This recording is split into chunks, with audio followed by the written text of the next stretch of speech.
Well, good morning and welcome into the Real Monica Adams Show. Hope you're having a great start to your Tuesday. Yes, it is very wet out there this morning, so just a heads up that you will need that umbrella. In fact, we're talking about the possibility of some severe weather coming into later today, so we'll give you an update on that. We also have some news you can use, and then we're super excited as we continue our series on spotlighting Cottleville, Missouri. We're going to be talking with two different businesses. First, Conor VanBusKirk, and he is behind UpShot Coffee. For those of you that have had an opportunity to go, do you know the backstory? That's what I love to do today. We'll also be talking with Stacey, with Susan and Wade Brewer, who own multiple businesses, including Blooming Daisy, where we'll be on December 5th. So that's all coming up for you on this morning's Real Monica Adams Show. As you're signing on, good morning to all of you. Do want to let you know, for those that are on X, if you have friends that watch on that, tell them to watch on YouTube today because there's a big outage, and we'll have that coming up in the news in just a second.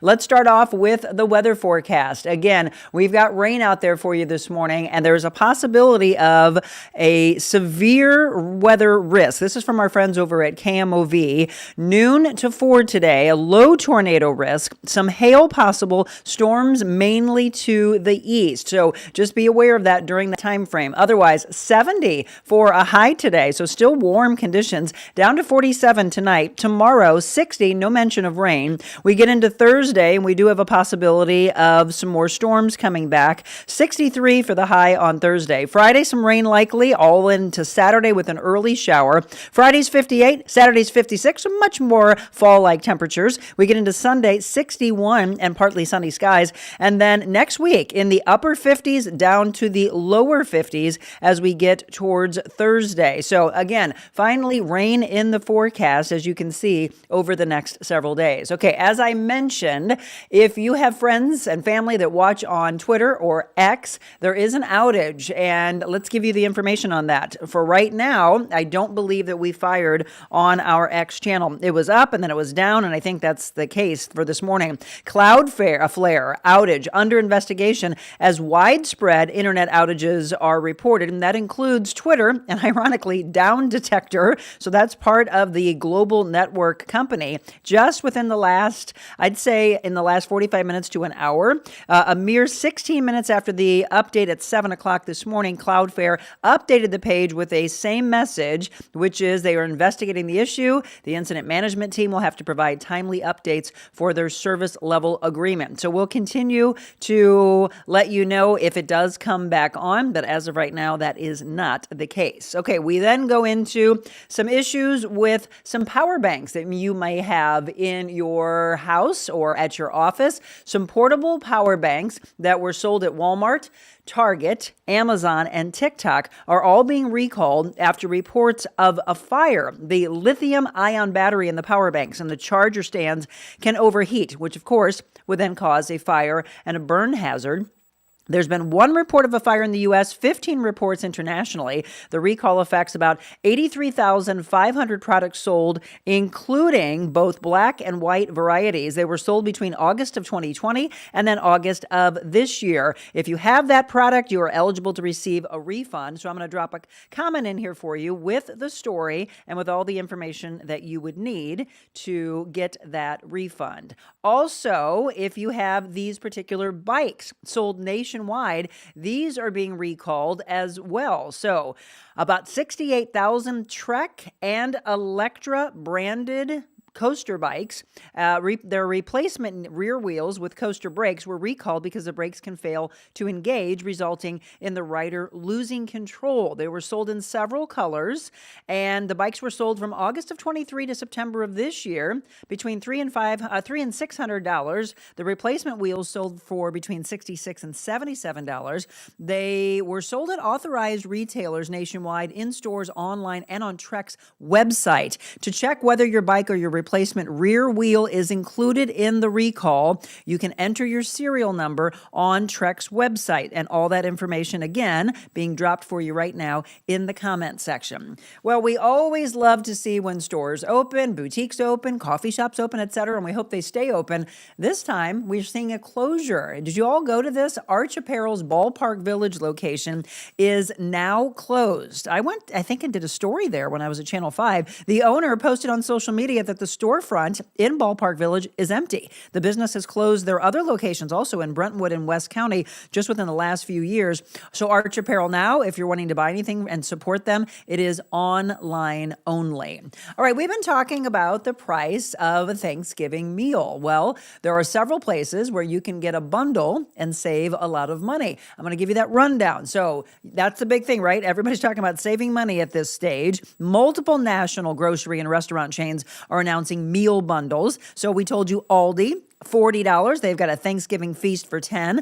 Walmart has a meal that serves 10 and costs less than $4 per person. Target is offering a Thanksgiving meal for less than $20, serving 4 people. Costco, for $200, are offering a pre-made Thanksgiving dinner meal serving 8 people. Sam's Club, they've got a 2025 Members Mark meal for less than $100, and that serves 10 people.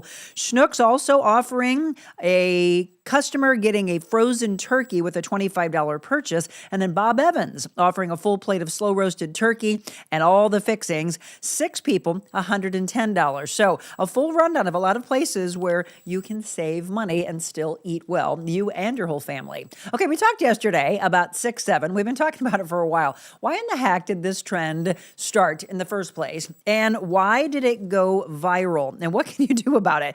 If children have suddenly begun shouting 6-7 in the class, the home, during playtime, they're a part of the biggest viral fad that we've seen in a long time. It's taken over TikTok, Instagram Reels. The phrase originated from the song, I told you yesterday it was from a song, Doot Doot, by Skrilla. It was featured in basketball highlight clips as well, as you heard our guest say yesterday. The trend has spread among elementary and middle school students, shouting 6-7. Why does it captivate the kids? Well, their fascination reflects how digital platforms amplify peer connection. What has changed in recent years is not that kids imitate one another, they always have, but that their social networks can now operate on a global scale.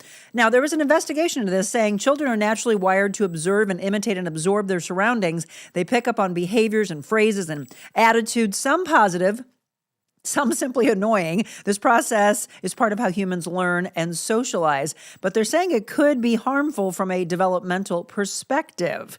Okay, so again, teachers, parents, they say stay calm, start conversations, set the boundaries, monitor their digital exposure, and keep perspective. But after all, kids will be kids, right? Just let them be kids, and there'll be something very new. And then we all won't understand what they're talking. It's their own language. All right, if you're looking to see what is the music during your Thanksgiving holiday when you're watching the football game, it's this guy. Post Malone will be headlining the Thanksgiving halftime show. It's always the Cowboys, right? It's the Chiefs and the Cowboys for the 29th annual Red Kettle Kickoff halftime show. So enjoy that. Post, by the way, extremely talented. The game, last year, the campaign, they had the Salvation Army's Red Kettle campaign, raised nearly $100 million nationwide. Super cool. And Missourians, you can now pre-register to place your sports bets. Is this something you've been looking forward to? Are you excited about this? The wait's almost over.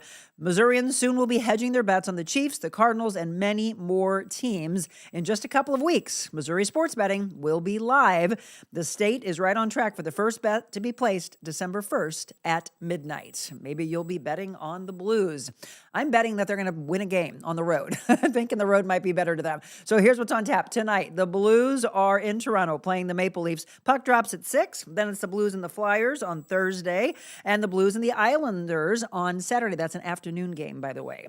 If your little girls want to dress up today as a princess, let them, because it is National Princess Day. It's also Mickey Mouse's birthday. And if you want some good soup, I don't even know how to pronounce that one. How do you pronounce that? Vichy Suisse?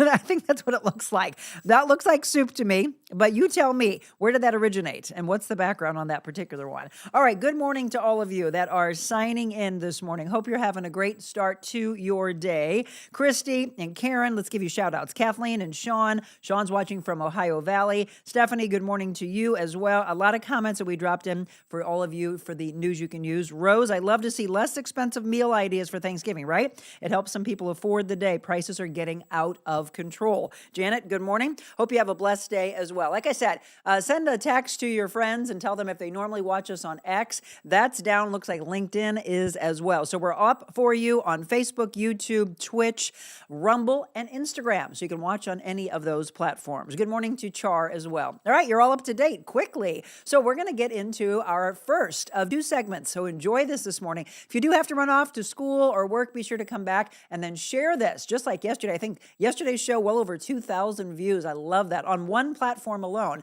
Today, we're going to feature UpShot Coffee and then multiple businesses owned by the Brewers. And that includes a real estate as well as Blooming Daisy, Plank Road Pizza, 1798 Barbecue, Cookies and Cream, all of that. And then we start with UpShot Coffee, which has multiple locations as they give back to the community as well. We're going to start with that. Conor VanBusKirk, my guest when we return.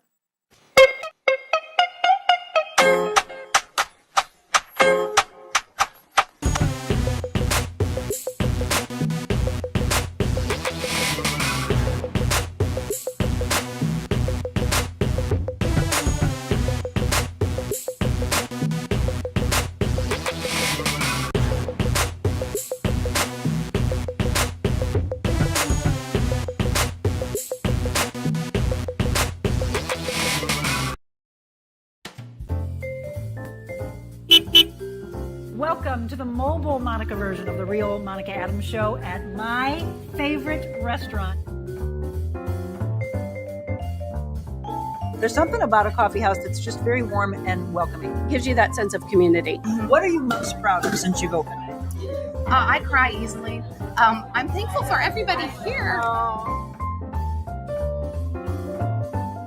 You opened the door during the middle of the pandemic. You got the best Italian restaurant in the United States. Here in St. Louis, you put us on the map. Does it scare you? Do you go through fear? Terrifying. So how do you get past the fear? We find something to laugh about.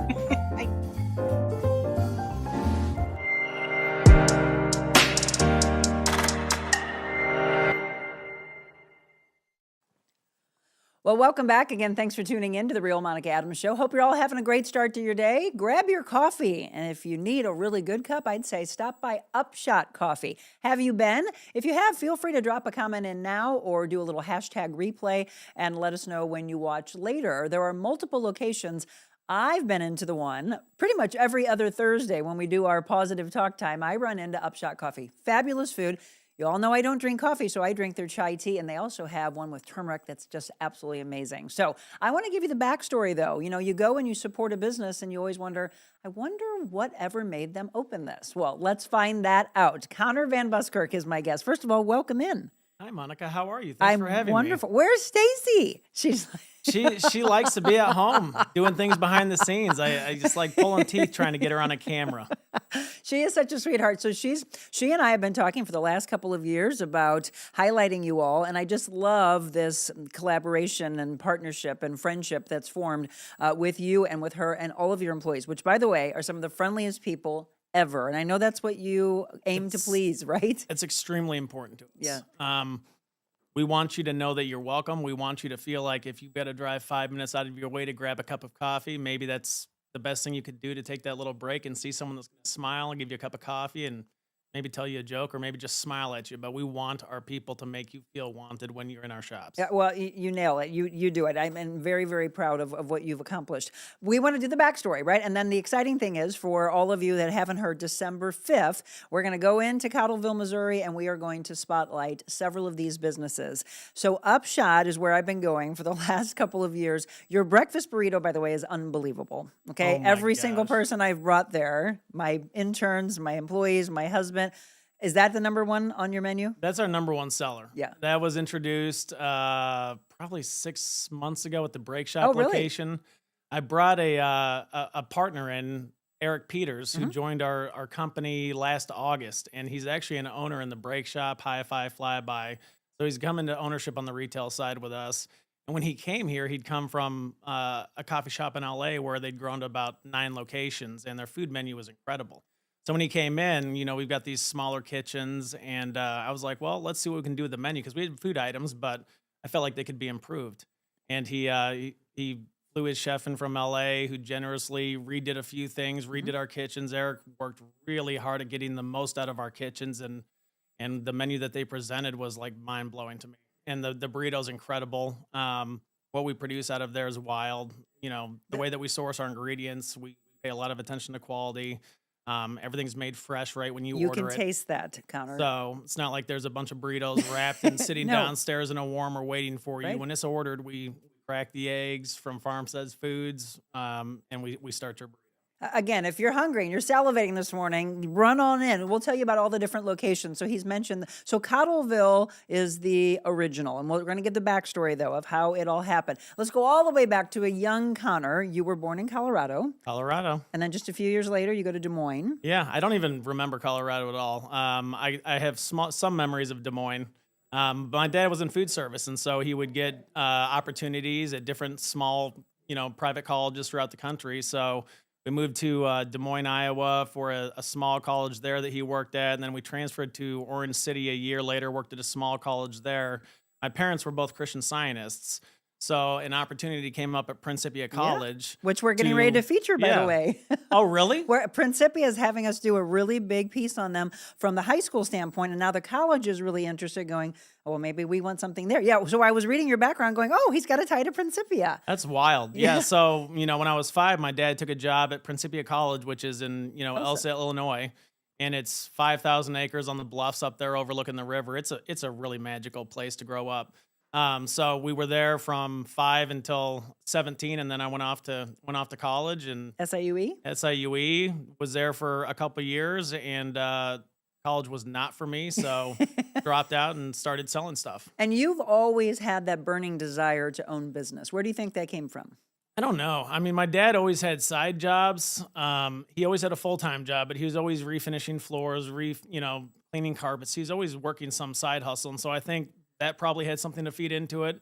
But I don't know. Like, I think part of it was going to a small private school that was full of a bunch of people that had a lot of money, and we did not. Like, we were just normal, lower middle class people getting by. And so what I noticed as a child even was the guys that were doing really, really well seemed to be in small business, and that was intriguing to me. It's interesting. Again, if you're just tuning in, my guest today, Conor VanBusKirk. So if you've been into an UpShot, again, feel free to drop a comment in and let me know what you've loved. I see a couple coming in here already. The entrepreneurial spirit that I see now, and everyone's like, is this like a new thing with the younger generation?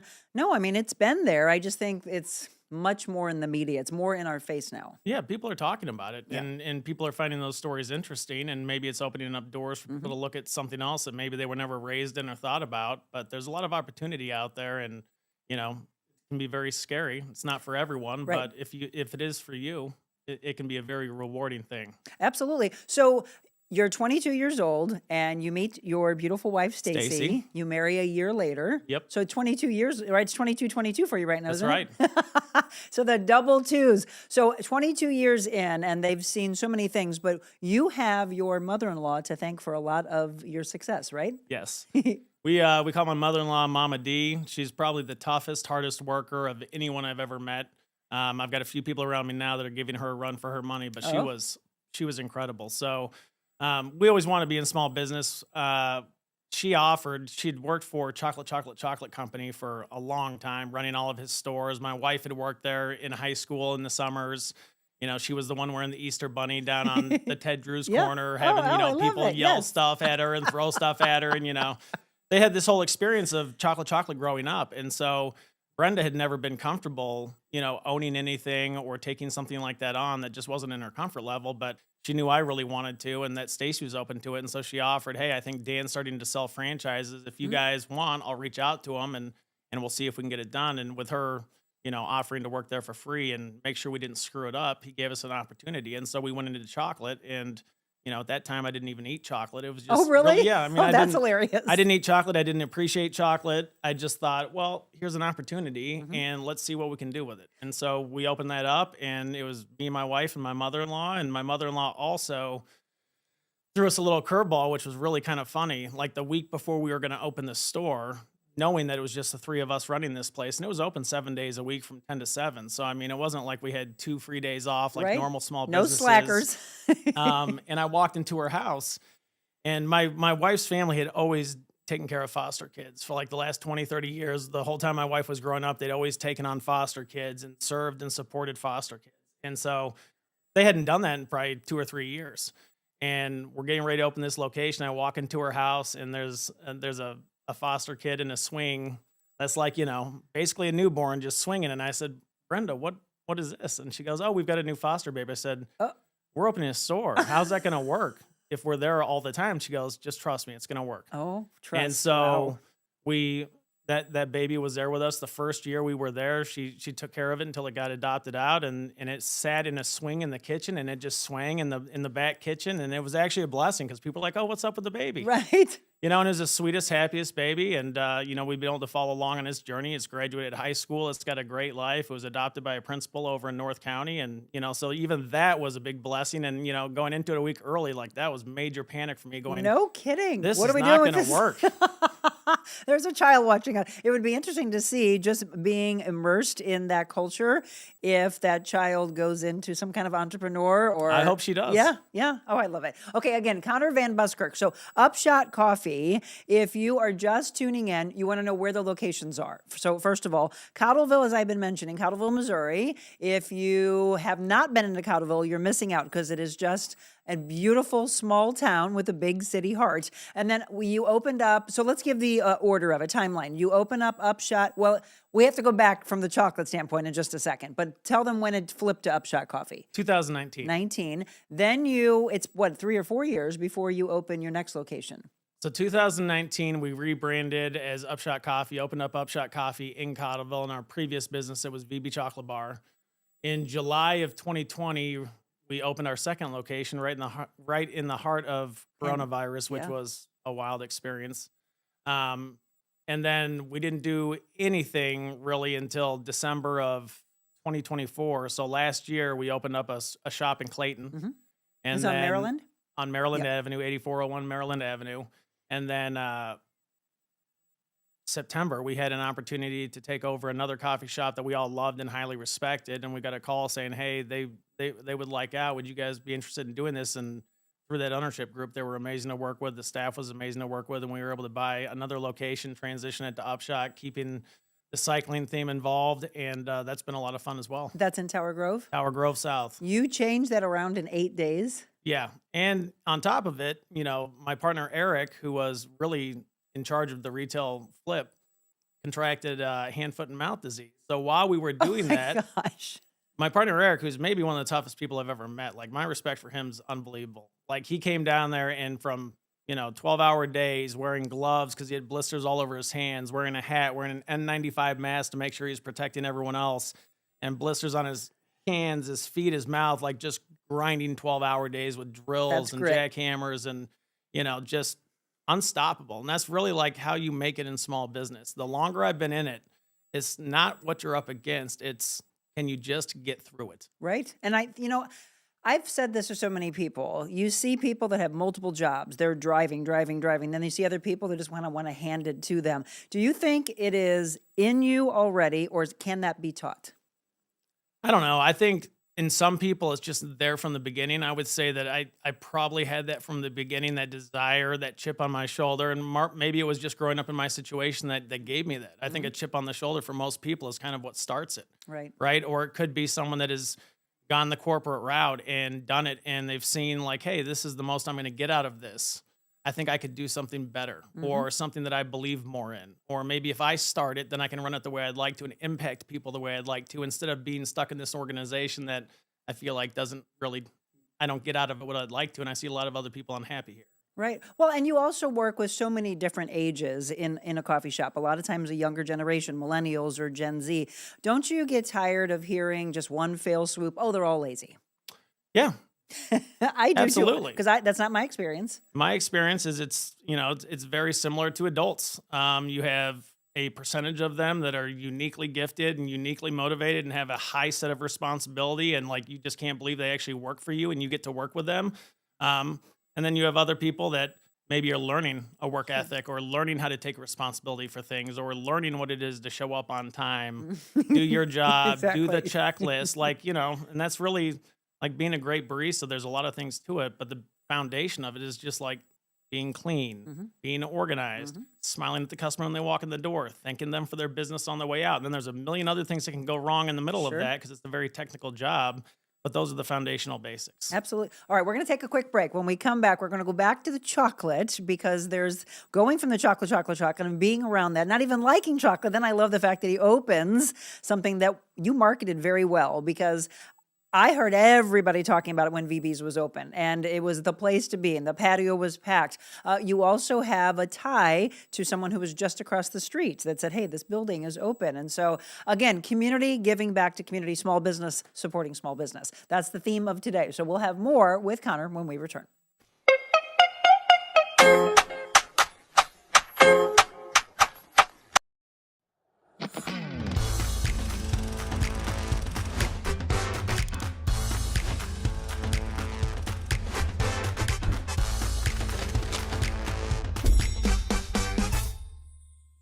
Thankful to Monica for having me on the show here today. I just love having the opportunity to try and help other people. There are a lot of people in my life that were there for me in my time of need, and that was important for me today to talk to Monica about that. You can get low and then work yourself back up to where you want to be, and people around you can help you do that. Surround yourself with the right people. That's what Monica tries to do here with this show. In fact, I know that's what she wants to do, is she wants people that are like-minded to help each other, to point each other in the right direction, to lift each other up, not put each other down. It was amazing for me to sit in here and talk with Monica, and hopefully it helps somebody along the way.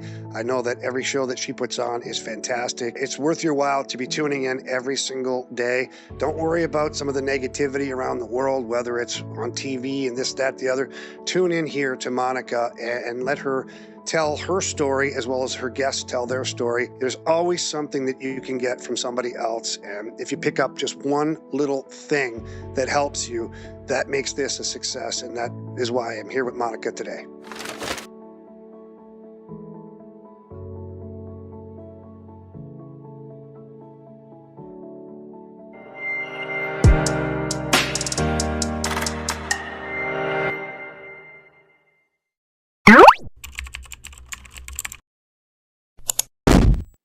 Well, welcome back again. Thanks for tuning in to the Real Monica Adams Show. Loving the spotlights that we're doing on Cottleville, Missouri. Again, so many of you watched yesterday's show. We're going to Cottleville December 5th. We're going to celebrate. We're going to shine the spotlight on Cottleville, more importantly, on small business. I'm very big on supporting small business, and we're going to do it a day before Small Business Saturday. Ironic. We did not plan that, but that just happens to be the case. So today, it's UpShot Coffee in our first segment, and then we go into Blooming Daisy, real estate, pizza, barbecue, ice cream, all of that with Susan and Wade Brewer. So get ready for that coming up here in about a half hour or so. All right, Conor VanBusKirk has been my guest. We talked about chocolate. We have a viewer that just said, I worked at chocolate. Also, Rose said, did someone say coffee, Conor? And she said, great Foster story. Yes, if you just tuned in and you missed that, go back at the end of the segment and you can watch that. So you have this background. You don't even like chocolate at the time, but you have this background. You're around it. And then you decide to open up, which became very, very popular, VB's Chocolate Bar. What was the year you opened that? Was that 2012. I believe it was September 17th of 2012. Until 2017? Until 2019. Until 2019. So we closed it like December 30th of 2019. And then, if I remember correctly, and then a couple months later, we reopened as UpShot Coffee in 2019. And so you end up seeing that this building is available from another business owner just across the street. And I love the fact that everybody is helping everybody. That's what I feel in Cottleville. Is that true? You're all just Yeah. very supportive of each other. Yeah, I wasn't even really that familiar with Cottleville until we went and ate at Stone Soup Cottage. I remember we were living in St. Charles, and a friend from St. Louis was like, hey, there's this restaurant out there that's got great reviews, really hard to get into. It'd be fun to go do a date there. And we're like, okay. So we met her and her husband like 3 months later, which blew my mind. I was like, how do I not know about this? And how is this in my backyard? Right? And so we had our reservations at Stone Soup Cottage. We went to Stone Soup Cottage. It was an incredible experience. Yes. Carl and Nancy were redefined hospitality for me and really kind of opened up my eyes to what could be done. And then, through that too, I was like, maybe there's something to this little town here, right? And I, had always had my chocolates in Deerberg's like strip centers. So part of the magic of VB's when Carl called me, because I told him, I'm looking to do a chocolate bar. And he said, well, there's a building right next to me that just got moved and is getting put on a foundation. Why don't I, hook you up with the guy that's building that? And so we went and looked at that, and it was a building that was like had a detached garage, and then they're going to lease upstairs as one thing and downstairs as another thing. So it was like 3 separate leases and 2 separate buildings. And we were like, well, if we just took the whole thing and then connected it, I think that would actually work for us. Yeah. So we and ended it up buying the whole thing buying the whole thing at that point. And then we had to connect the garage and the house and turn it into a space that was actually awesome for what we were doing, which was pretty far off when you first saw the house. I mean, I'll have to get you some pictures. Yes, please but do. I remember walking people through it, and I could see what we were going to do there in my head, which is something that I'm fairly good at, but oftentimes other people aren't quite there yet. Right. And so Can't see I beyond what's in front of you. think I had a fair amount of people fairly nervous, but it ended up turning out beautiful. It did. And you, again, had that for 7 years. You had people that came from all over the place. That's one of the things that Conor's very big on. If there's something that you want and it doesn't exist, you say create it. You have the power to create it. Love that. And one thing that me and my wife had noticed operating chocolate in St. Charles was, a lot of our friends left St. Charles to go do anything that was like, considered good food or good coffee or having fun. It was like they thought they need to leave St. Charles. And so one of our initial goals with that is, well, why can't we have something nice that we want to enjoy? And even furthermore, why don't we be a little bit greedy and hope that we can create something so nice that people will drive to us? And Let's they did. reverse those trends. When do you think Cottleville really started getting the chatter of people saying, oh, you got to go to Cottleville? Because now it's changed so much. It's when we get into our next segment, the brewers, they put things in there before Cottleville even had really a main street. Yeah. And it's just beautiful to watch. When I first opened VB Chocolate Bar, Cottleville was still like the street behind me that's everyone parks on now. Right. And has beautiful stamped sidewalks and blooming daisies on the other side of me. Like, there wasn't a street there. Right. That was just woods. Yep. So, like, I remember the first couple of years that I had VB Chocolate Bar, like, if you open our kitchen door, which opens now onto our, like, the back street where we all park and get our food deliveries, and it all makes perfect sense. Right. That was just Woods, forest. right? Forest, yeah, like, once in a while, like, once a year, Cottleville would knock it down. But, I mean, like, you had just woods out behind our back door, which is now a beautiful street. So, you how far it's mentioned- come has been wild. And that's the evolution, right? Some people are against changes, and we get it, right? People don't embrace change. But I remember you mentioned Stone Soup. I remember going to the original Stone Soup, which was cookies and cream. Now it's open. Breaking news, it's coming soon to be another boutique. But I remember going to dinner there the first time, and I'm like, am I going the wrong way? Like, I'm just heading into some wooded area. Like, oh, here it is. Yep. I mean, I remember our dumpsters were like literally just in the middle of what is now a street, like kind of in the woods. Yep. Yeah. Again, you have this vision, and that's what we always want when you watch these shows. Do you have a vision? Do you want to create it? Do you want people to stay within your community and not travel outside? Well, that's what he wanted. I want to go back because we didn't mention this, and I want to applaud you for this. You're young when your mother-in-law says, okay, well, here, we're going to help you out a little bit. Here's a chocolate you're going to take. But you had 4 locations that you ended up opening in your 20s? Yep. That's impressive, Conor. We opened up on Mid Rivers, and we expanded to the Bogey Hills, Zumbel. We had a store in North County over in Deerberg's off of Lindbergh Boulevard. And then we also had a shop out in Wentzville. That's incredible. Again, I want you to think, and whether it's past generations or we can instill that into the newer 20-somethings and 30-somethings, It can be done, right? It's not going to be gifted to you. I was at church and they were talking about how 45% of millennials and 46% of Gen Z are obsessed with wealth, and that there's so much out there on social media that's telling them you have to own a business and sell a business by the age of 30. And that's all in their minds. It's just such a different mindset now. Well, and I think it's a terrible mindset for me, the way that I approach it. I think most of the times that we go into a business just to try to make a lot of money really quick and sell it, very few people are going to be good or have the right circumstances for that, right? So you almost go into it with the wrong motivation. Right. Whereas for me, what I've realized is if we're building a business because that business is extremely important to us and we just can't help ourselves from thinking about it 7 days a week, and we're not building it only to cash out and sell it, but we're building it for a much bigger purpose of doing something great that can, support a lot of people and be something our family does for a long time. Yeah, well, I think that's a different motivation. I think more and more people need to start looking at it like that, is like, hey, this isn't necessarily a get rich quick scheme. And Right. if that's the way you're approaching it, you're probably going to fail. Yes. That's Wrong very, mindset. very rare. Like succeeding over a decade when you're not trying to sell is hard. If you're immediately just doing it to try to flip it, you're going to make decisions much differently.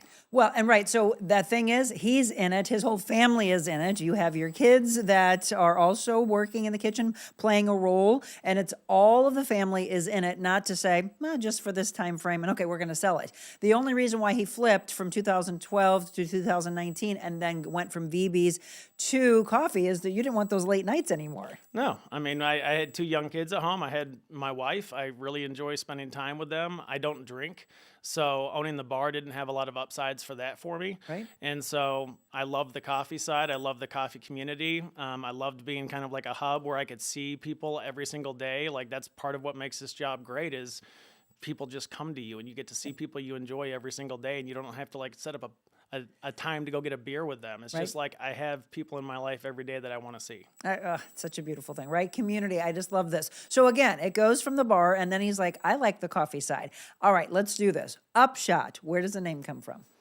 It was actually one of our baristas. His name was Matthew Piva, and we were talking through the rebrand, and it was his idea to have the name UpShot, and I thought, and I think we all just said, like, yes, immediately. Like, it just made sense to all of us. And that means? It is the end result of the entire process. So coffee is grown on a tree in a foreign country far, far away.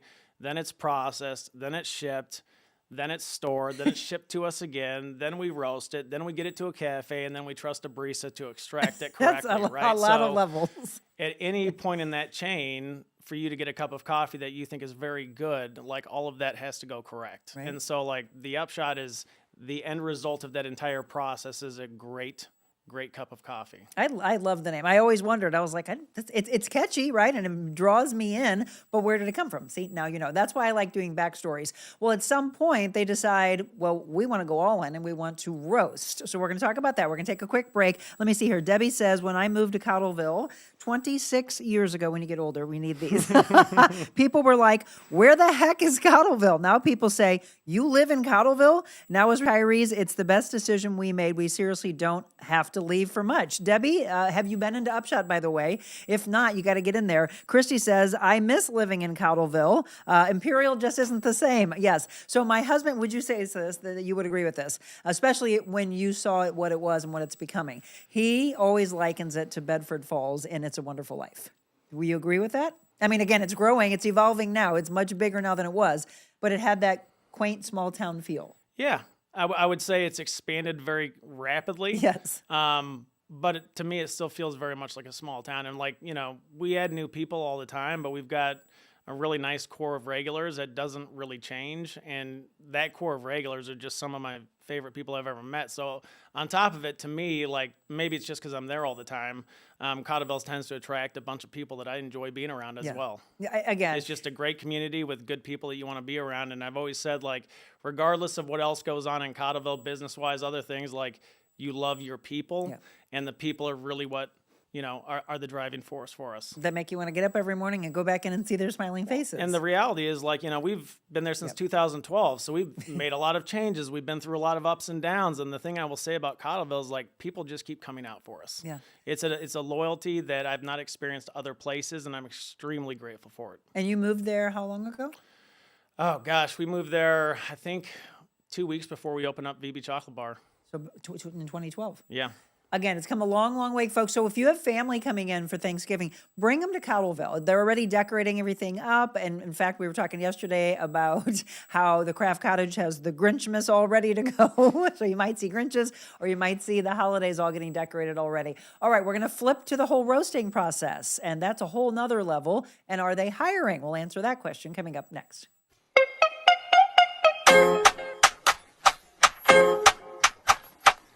I was just on the Real Monica Adams show, and it was really a good experience for me. In the building, it's just peaceful. The environment is beautiful here. Monica really made me feel welcome. The Monica Adams show allows people to be themselves. It's really important to share kindness, to be real, to offer stories and things that will give people hope and a reason to smile. Rather than waking up aggravated, disappointed, and wondering, where's this earth going, choose to wake up with something that'll put your mind and your heart in the right direction. Start with Monica.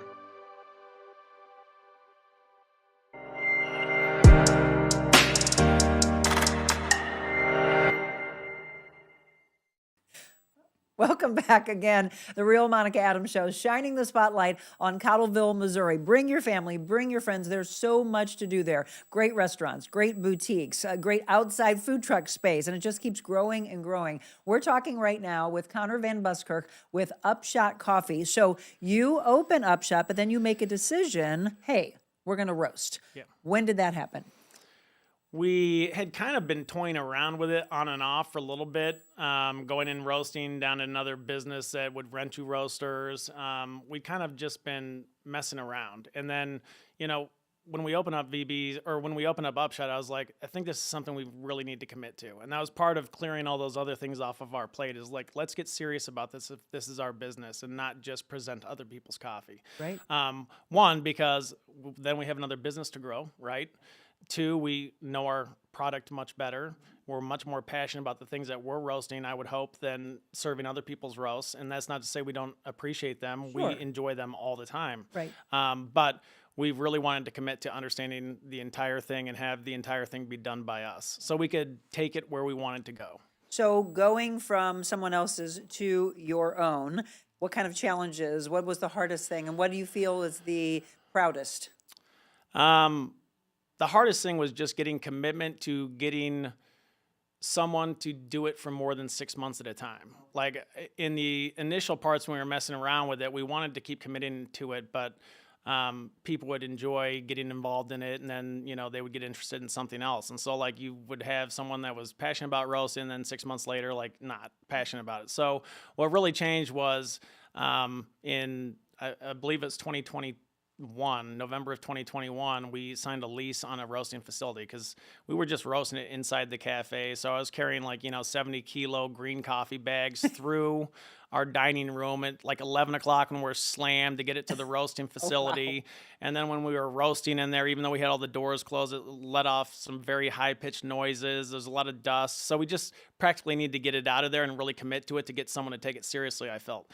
And so we moved it out of there, which was a pretty big stretch. Bought a 10-kilo roaster from Mill City. We had another 1.5-kilo roaster from Proster. And I had two guys that were very serious about the coffee side, Blake Shaper and Drew Horton, and they kind of came over with me to the roastery, and the three of us just kind of sat there and figured it out. And really, from that point on, those two guys really kind of took over the coffee program and started to define our roast. And then over that period, Drew got an opportunity to move somewhere else, so he had to move and take another job, and Blake took over the entire deal, and Blake has been in charge of our roasting, our coffee program, our sourcing. He does design, and he's just been incredible. So what changed on the roasting side was getting someone that was highly talented and very committed and really putting the time in and caring about it. Well, and you'll have to love when you get these God winks and people come into your life, Blake and Eric, and as I said, your kids, because sometimes kids are like, I don't want anything to do with the family business, but you're blessed that they do. Yeah. Yeah, I mean, and who knows where they'll go with it, but it's at least always they're helping been now. something that, if you want to be involved in it, wonderful. Yeah, We not would like pushed. to create an incredible world that serves your family Mm-hmm. the way that it should. And if you want to go build your own world and you want to go do your own thing, we will cheer from you loud from the sideline, but do something. Yeah, absolutely. Don't That's just the sit one there. thing. You better be passionate about something. You better be choosing something to drive towards, because if you're just not driving towards anything, then we're going to have some conversations and try to figure out how to get you where you want to go. Absolutely. I just mentioned faith, and I love this. And one of our past employees, Jenny Egan, which some of you remember, she had told me at one point, she's like, UpShot, did you know they're in a church? You're actually, there's two of them, and it's what they're doing with the funds that I absolutely love. So tell us that. Yeah, so a few years ago, North Road Church out of Moscow Mills approached us, and they were redoing their lobby, and they have a really nice big building out there. They've since added a school. I mean, they're a huge part of their community out there. And they wanted to put a coffee shop in their lobby, one, so that they would have a reason for people to come in and experience their church. But two, there was just nothing out there anyway, and they wanted good coffee. So we worked out an agreement, where we licensed them an UpShot Cafe, so they own it, they operate it. And then they put it in there, and they put all the profits directly to two organizations within their church that support adoption and foster care. So, it's serving the church, it's serving the community. Hopefully it's giving people places to gather, but, an added benefit on top of that is it's helping people, all the money that's generated from it goes to helping those two charities. I love it. And again, we'll put it up on the screen. So 2 locations. If you go to church and go, that's right. That's UpShot. Yes. But I know we were talking with you. There you go. We were talking with you when we were at UpShot just this last week. And you were like, we've talked to other people. So that's the break shop that you have, UpShot Flyby. Again, these are the different locations that you can go to with UpShot. But the churches themselves, tell them one more time where they're located. We've got one in North Road Church in Moscow Mills, and we've got another cafe in Waypoint Church right in St. Peter's. In St. Peter's. So there you go. So if you've been to those churches, now you have a little touch of UpShot. But it's not where, hey, yeah, we can just say that we're just going to put UpShot in here. It's a whole nother business for them, isn't it? Oh, yeah. Yeah, it's not an easy thing. So you've talked with other churches, and they might go in different directions, but it's not just where hey, we'll just provide coffee here. It's this whole teaching program.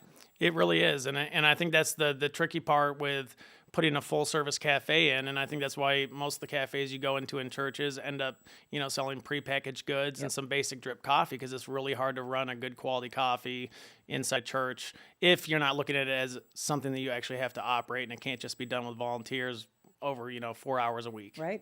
Again, if you haven't heard, December 5th, we're going to actually start our broadcast as we celebrate, which is just still crazy to me, 750 shows in less than 3 years. Thanks to each and every one of you. He gets this. He wouldn't be able to do what he does if you don't come in and support his business. We greatly appreciate you supporting us, supporting those that support us. That day, we want you to come in, whether it's coffee or whether it's tea. And I'm not a coffee drinker, so I appreciate really good tea. Your chai tea is amazing, but you have one that has turmeric in it, which, by the way, has great health benefits.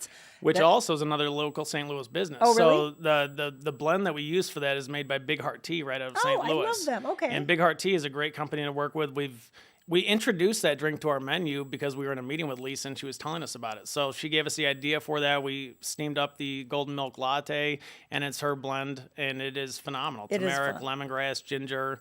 I love it. Well, I just love the fact that people who don't drink coffee and never would go to coffee houses because you're like, well, I'm not a coffee drinker, how much that has evolved. Now it's like such a great tea program. Some people do smoothies and coffee and then great food. So I mentioned earlier, when you come, try the burrito. It's really fantastic. It's been on there, he said, for about the last 6 months. But you also have a sandwich that's crazy messy, but as it says, but worth it. The everything. Yes, it is very messy. That's one that if I remember I was at Flyby dropping off coffee, and they had a mistake on one that they thought a customer ordered and they didn't. They're like, you want to eat this? And I was like, sure, I'll take it on the road.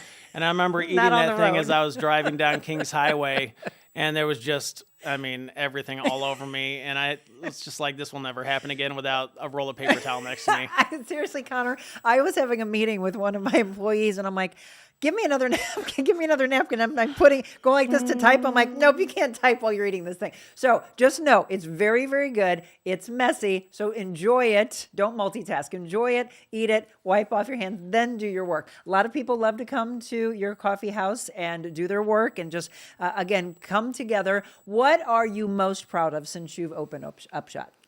I think the people that I get to work with. I think I'm really, really grateful for the quality of people that I get to spend my free time with. You know, there's something called work-life balance that everyone loves to talk about. And in small business, like I think our goal is to just create life that we enjoy, right? So if you can enjoy the people you work with, then you're not always like, well, this is work or this is home.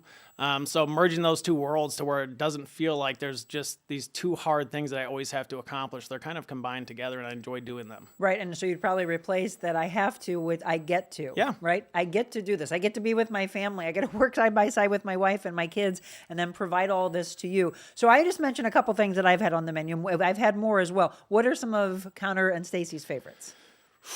My It's like favorites picking are your always, kid. I mean, I've really just enjoyed Guest Espresso. I enjoy just a beautiful pour over, a batch brew. I mean, those are my go-tos. If I'm going to have a steam drink, I'm probably doing a traditional cappuccino. Okay. Those are my go-tos. And My what would wife, you pair food-wise with them? I mean, it's hard for me to go away from the burrito. My other sandwich is the classic. It's, I just had that one. English muffin. It's Yep. got a maple aioli on it, Canadian bacon. Like, it's just, I don't know. It's like crack. I can't explain it. When Eric told me that was a sandwich, it sounded so plain and simple that I was like, oh, that'll be interesting.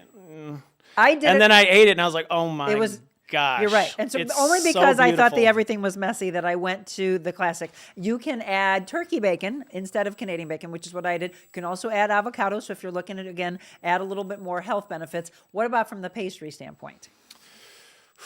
Anything that our baker Mariana bakes, I'm pretty much in trouble. You have a huge cinnamon roll. Yeah, that is phenomenal. I would say, honestly, probably my favorite thing, and it's not on the menu right now, she's getting ready to bring it back, was a banana chocolate chip oat cookie. And I don't know why this thing was so good, but me and my son, like Conor Lane, my 20-year-old, it's not been on the menu for 2 or 3 months, and I think we miss it every single day. Banana chocolate chip cookie With the oat. with oats. That does sound good. I have no Bring it idea back. why it When's was she so bringing good, it but back? oh my gosh. For the holidays? Anytime now, Mariana. Mariana, come on. It better be there on December 5th. Brett Bonacorsi, love you, by the way. Brett just said, I love UpShot and all Conor and Stacey are doing. We, of course, featured Brett and his beautiful wife. They just had their grandchild.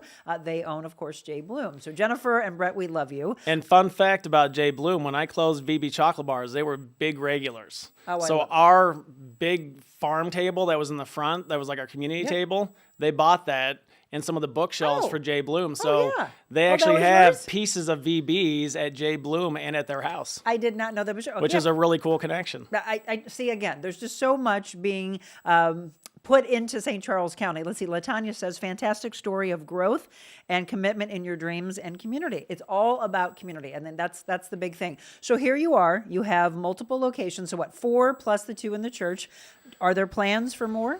Yeah, I think you'll see us open more locations. We want to do it in a way that, isn't too stressful on our staff and, do it in a slow growth way that makes sense. So we're going to open some more locations, but we'll take our time and make sure it's the right fit. Yeah, nothing to just like race and to put it out there. What did he say? Oh, I use that furniture every day, Brett says. Good. So when I come on December 5th, can you teach me how to do the fun little swirls? Oh, yeah. Yes? Oh, yeah. I was going to say, how long of a program is it until you learn that? Depends on the person. Okay. Oh, there it is. I mean, look, they do that. At one time, I got a little heart, and I just smile. I always take pictures. They're all Instagram worthy. But that's the whole thing about when you go through and you become a quote unquote barista. How long is a program? It depends on the person, and it depends on if you've had any training in the past. Gotcha. If you've you're a come in newbie- and you've worked a year somewhere else, like getting you to understand the way that we do it is pretty quick if if you learn quickly.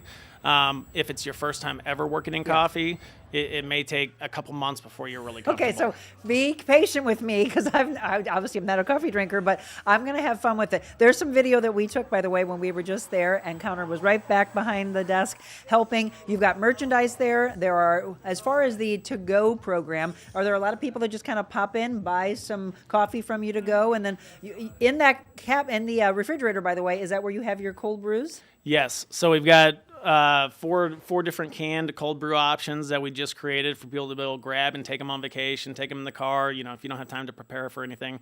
So we've got our Chimera cold brew, which is our traditional normal cold brew. We've got a seasonal cold brew that's brighter. It's phenomenal. We just canned an oat milk latte that's lightly sweetened like our brown sugar vanilla latte. And then we have a cold brew lemonade in there. And all 4 of those are great. They're at Straub's. I think we're getting ready to put them into Fresh Time. So they're available other places, and they're available in our shop as well. And he brought them in for my staff today, which thank you, by the way. I was like, did you bring beer in? Oh, no, that's coffee. So let me ask you this before we wrap up. For those of us, and I will thank different people, I always keep an open mind. If you have someone who's not a coffee drinker and you say, well, you know what, try this. Because it used to be, the smell of coffee I wasn't a fan of. Now I'm kind of used to it. My husband's a big coffee drinker. Black, right? Or espressos and everything. He goes all in. I in the past didn't like the taste of it or the smell of it or really anything to do with it. I had somebody have me taste some. Because now they're all just, you name it. They've got everything in it.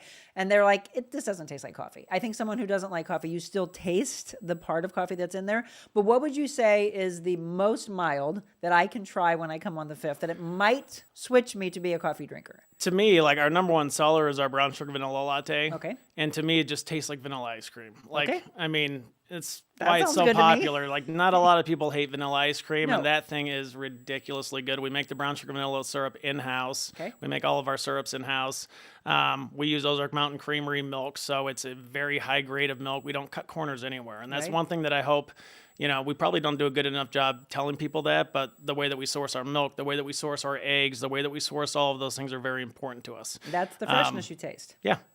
And then you're also very big in giving back to other small businesses and using and doing the sourcing that way. He's been mentioning that this is how you keep all these small businesses going, is you support them, they support you. Yeah. I like to do business with people that I think they're doing good business and they appreciate my business and I appreciate them, and it should be a win-win, right? Yes. Like, I should look forward to seeing you deliver instead of your driver coming down my stairs all pissed off, missing 3 items, treating my staff like crap. Like, we want to work with people that appreciate our business. Right. And then our staff's instruction is you better appreciate that delivery driver, right? Make his life easier, smile at him, thank him for delivering, handle any issues that come up in a respectable way. Like, that's the way we want to do business. Kindness goes a long way, right, Conor? Kindness goes a long way. You'll get what you want in life when you show kindness to them. Yeah, when I was in the kitchen, we were doing all of our testing for the December 5th show, and I was like, oh, I can just walk out right here. And I'm like, oh, this is very convenient, right? So how much of your business is delivery?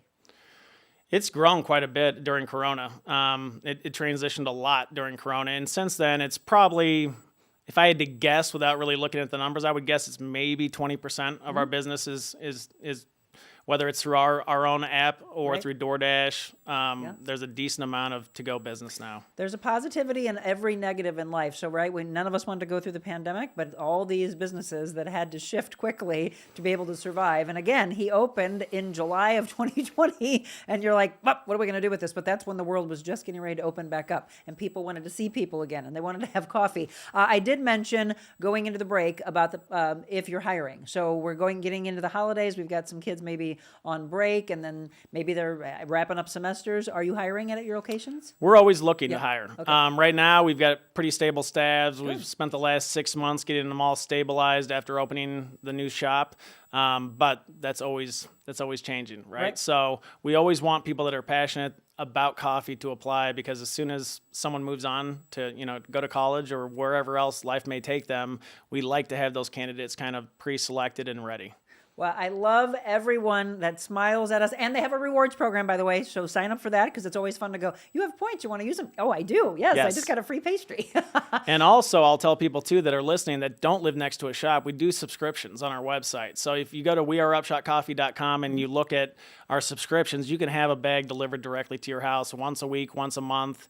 It's all very simple. So if there's a way to support it and it's not super convenient for you to drive there, but you love our coffee, that's an easy way to go about it as well. There you go. So weareupshotcoffee.com, as you can see on your screen. Follow them also on social media so you can know about all the exciting things they're doing. I hope you have a wonderful holiday. We're going to see you between the holidays. So Thanksgiving, and then right after that, December 5th, we will be starting our show with UpShot Coffee. So come on by. We'd love to see you, even if it's a quick, oh, hey, I just want to come in and say hi. Coffee, tea, great breakfast items. Your hours of operation.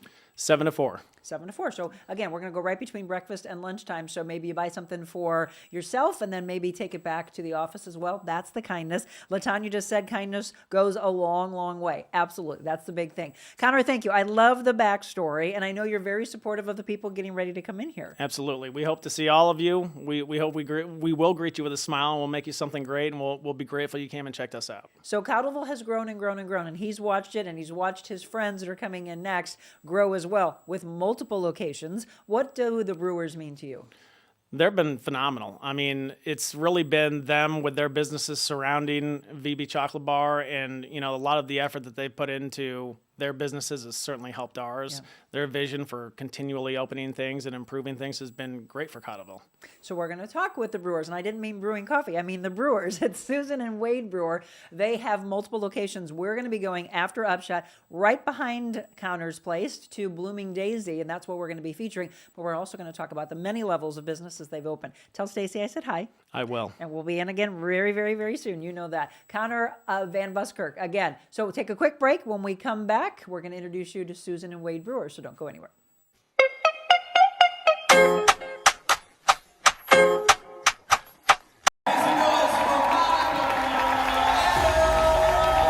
But by the end of this, I want 100% raising your hands. I'm here to empower you because you all have intrinsic value. I don't care if someone has told you that you don't. Today, we are here to make you believe in yourself. Hi, I'm Jennifer Bonacorsi, and I'm the president and founder of J Bloom. And I chose Monica Adams to be our keynote speaker because of the positivity that she illuminates whenever she speaks. She's an amazing influence and has so much impact on these women that they are going to leave changed. It's a constant education. Never stop being the leader. If you are given the opportunity to be, and I hate the word boss, by the way, don't we like leader more? Have you all seen that image of a boss shouting behind their team and then the leader out in the trenches? And I know there's a lot of people that are thrown into your paths, and there are people who try to squash your dreams. It could be your partner, it could be your parents, your children, a boss that you've had, but you cannot, from this day forward, I'm going to ask you to not give them power any longer. So we think it, we write it, we hear it. Think right here.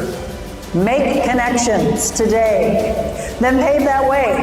You now have the awareness, so how do you pave that path? Your message, like at the end, you can be anything, but before that, be kind. Yep. My husband's a pastor, and that every one of his sermons, that's always within it. That be kind. Yep. You have to be kind. It is. Oh, you're fine. Look at this. So there's an employee out there who serves you because you were kind to them. Never stop being that leader. By the way, I want to be remembered for this phrase when I'm no longer on this earth. The greatest rewards in life come from the most uncomfortable walk. God meant for me to talk to you. Oh, it's okay. You, honey, have a lot of value. And someone's told you that you don't. And I was meant to be in your life today. I've always said, I have chills. Do we all have chills? God, I say, if you can have me change one person's life, then I have done your job. I'm hoping it's all of you. But see, she's not okay for whatever reason. I don't know your story, but I'm going to tell you they're wrong. And all these women believe in you. To hire Monica Adams for your next event, email info@therealmonicaadams.com.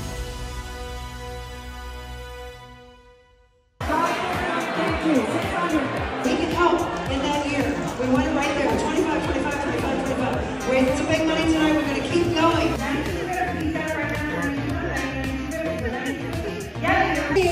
Let's go 5. Who wants to go? Sold! $2,000. I love the dramatic, don't you? Let's roll.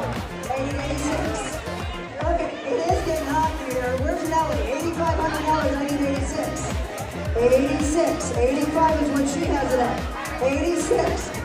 85. 85 going once. 8,500 going twice. 8,600 he says. She's like, come on, go fast. 87. I need 87. Lift it up. Let's do this. 87. 86. All right, we're going to do it again. $8,600 going once. Does anybody believe the game is done? I don't think so. I don't think so either. 87. How about 88? 8,800. She has it for 88.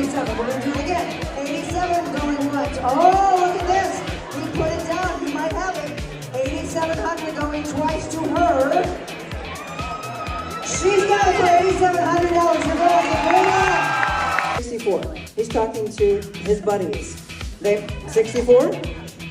Oh, he said, I think she, unless somebody else wants to jump in the game over here. 63, we're looking for 64. I'm gonna go 63 once. Do you think the girls have it, or are the guys gonna steal it away? 63 twice, they say the girls have it. 63 twice. The girls have it! Congratulations. I can feel it, yep. All right, $1,900. He's like, nope, make a word for it. How about 2,000? Keep talking. He says yes. He says yes. You want to have a game? Yes. Invite us all over for Super Bowl and have that sound bar. Twice. All right, that was it. Congratulations. Right there, $10,000. Make sure that I say your number. 178 at the $2,500 level. Who else can give us $2,500? Let's hope these babies out.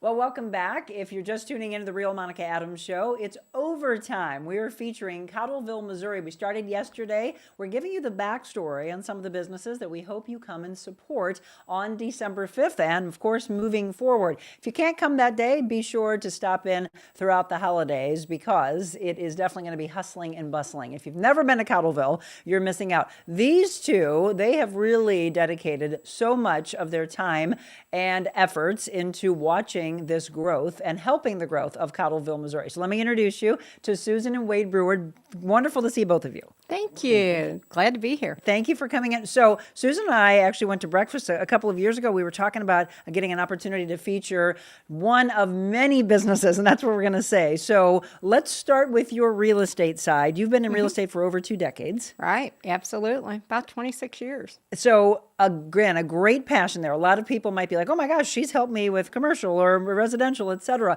So you have a great passion there. And then there's all this other side that we're going to talk about. But what made you get into real estate? Well, I was in retail management for years, and real estate is kind of the next level, I think, of retail management.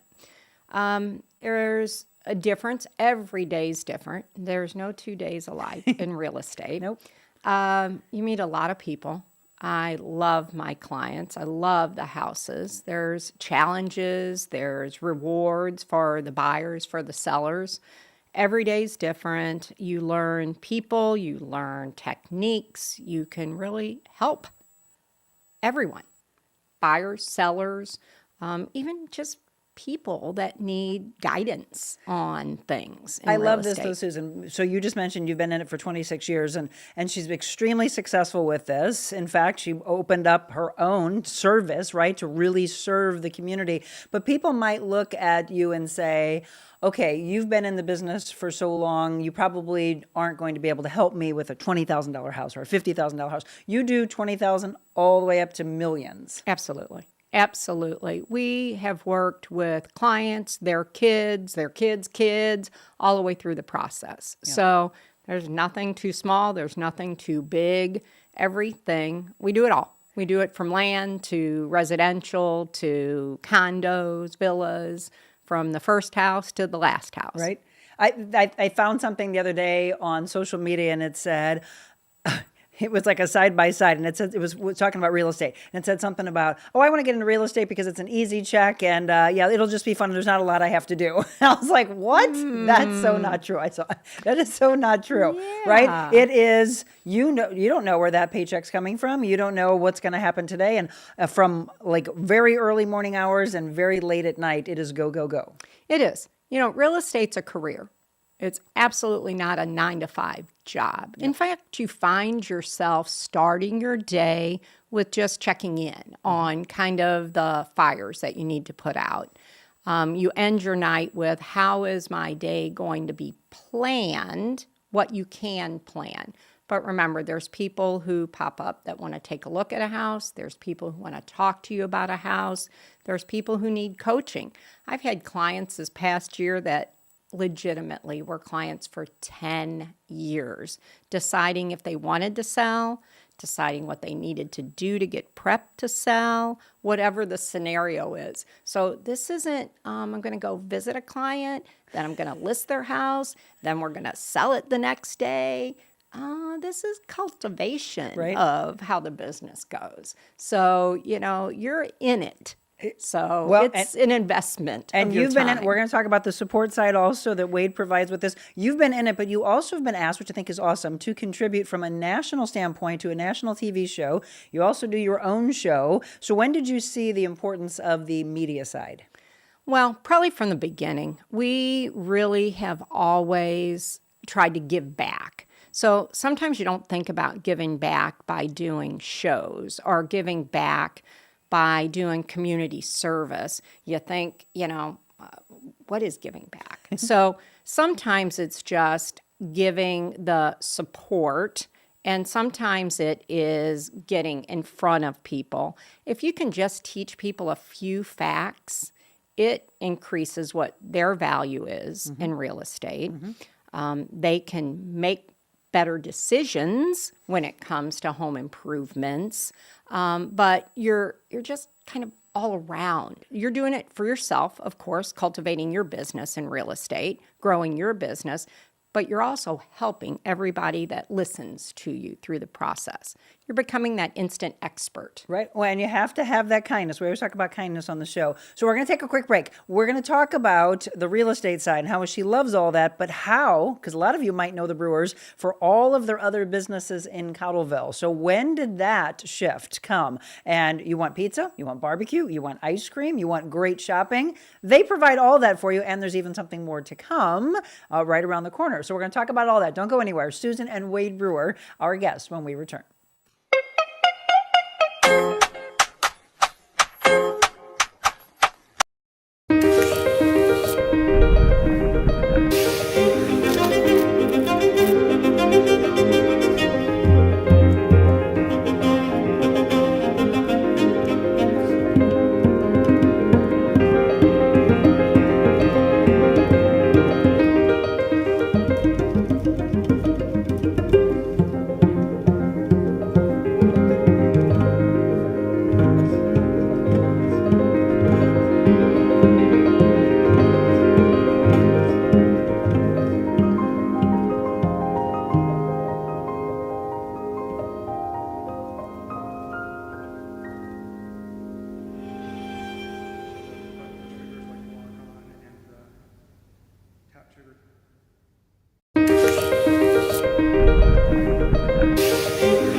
And the beautiful Faith Berger, I'm not sure if she's still on. I saw her on Instagram earlier. She provided this gorgeous painting that's on our set. You can find her online, faithberger.com. Also, the wonderful program that she's involved with, Canvas for Kids and canvasforkids.org. So that video that she provided for us is truly how this gorgeous painting all came about. That's here on our set. And when we debuted the set, she was like, let me provide that for you. So Faith, thank you. It is absolutely amazing. All right, welcome back. Again, the Real Monica Adams Show. So we're setting the scene, giving you the backstory before we get a chance to go on December 5th and run around and have a great time in Cottleville, Missouri. So we just mentioned Susan Brewer and Wade Brewer, our guest. Susan's talking about this incredible real estate career.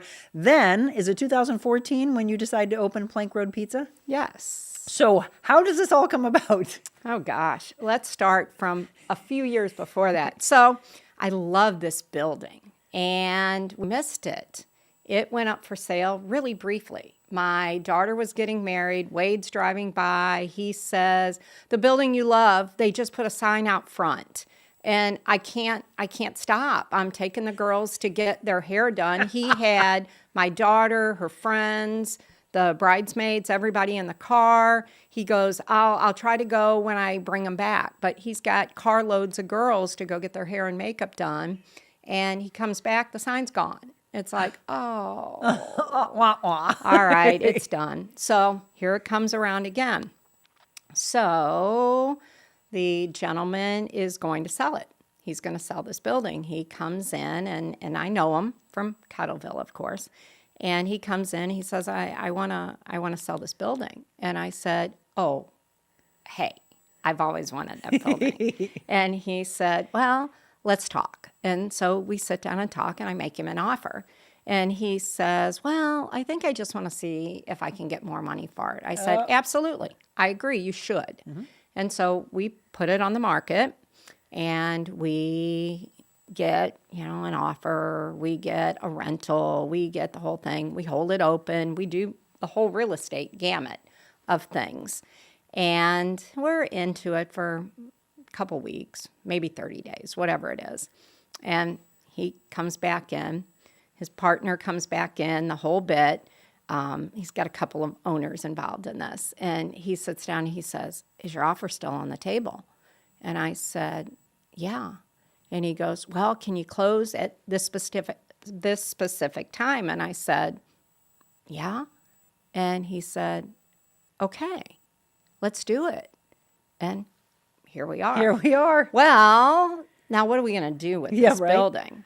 So our oldest son is getting ready to graduate from college. And, we go home and we go, we're going to buy this building.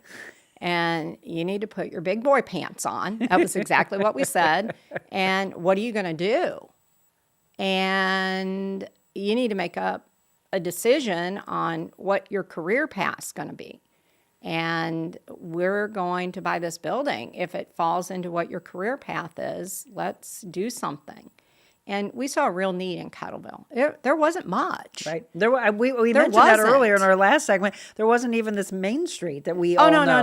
There was like wooded and like no one knew who Cottleville or what Cottleville, Missouri was all about. No, and even if we roll back the clock a few years before that, when we opened our real estate office in Cottleville, next door to where pizza was or is was where we tried to put our real estate office. Oh, really? And it's now known as the wine cellar. Yeah. But that could have been our real estate office. Interesting.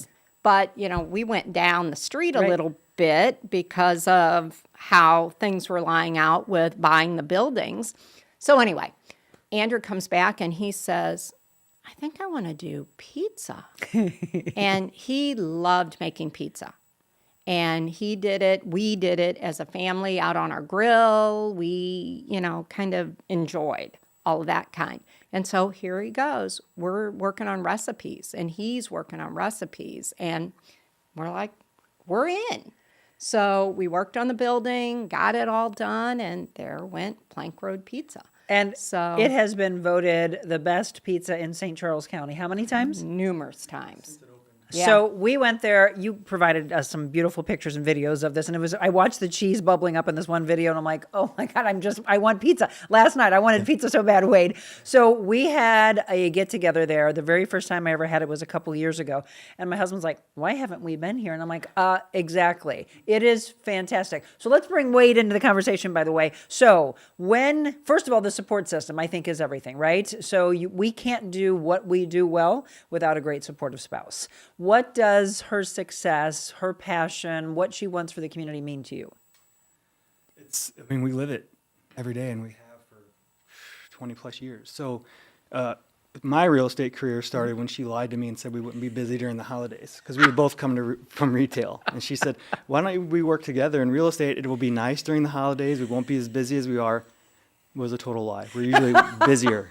So that's how my real estate career started. So we both have had different roles in what we do. So I've always been more of the background. So it's Susan Brewer, Service First Real Estate. It was Susan Brewer TV, and my role was to support that, promote that. And my background's more in marketing and advertising, that kind of thing. So I would work to do that side of it, to kind of promote those businesses, all the businesses really. Which is huge, by the way. It's what every business needs is that branding. And how do you get out there? You need a good marketer. You need a good. I think that's where people miss out so many times. They don't understand the importance of that, right? I agree. Yeah, and Plank Road was really our first.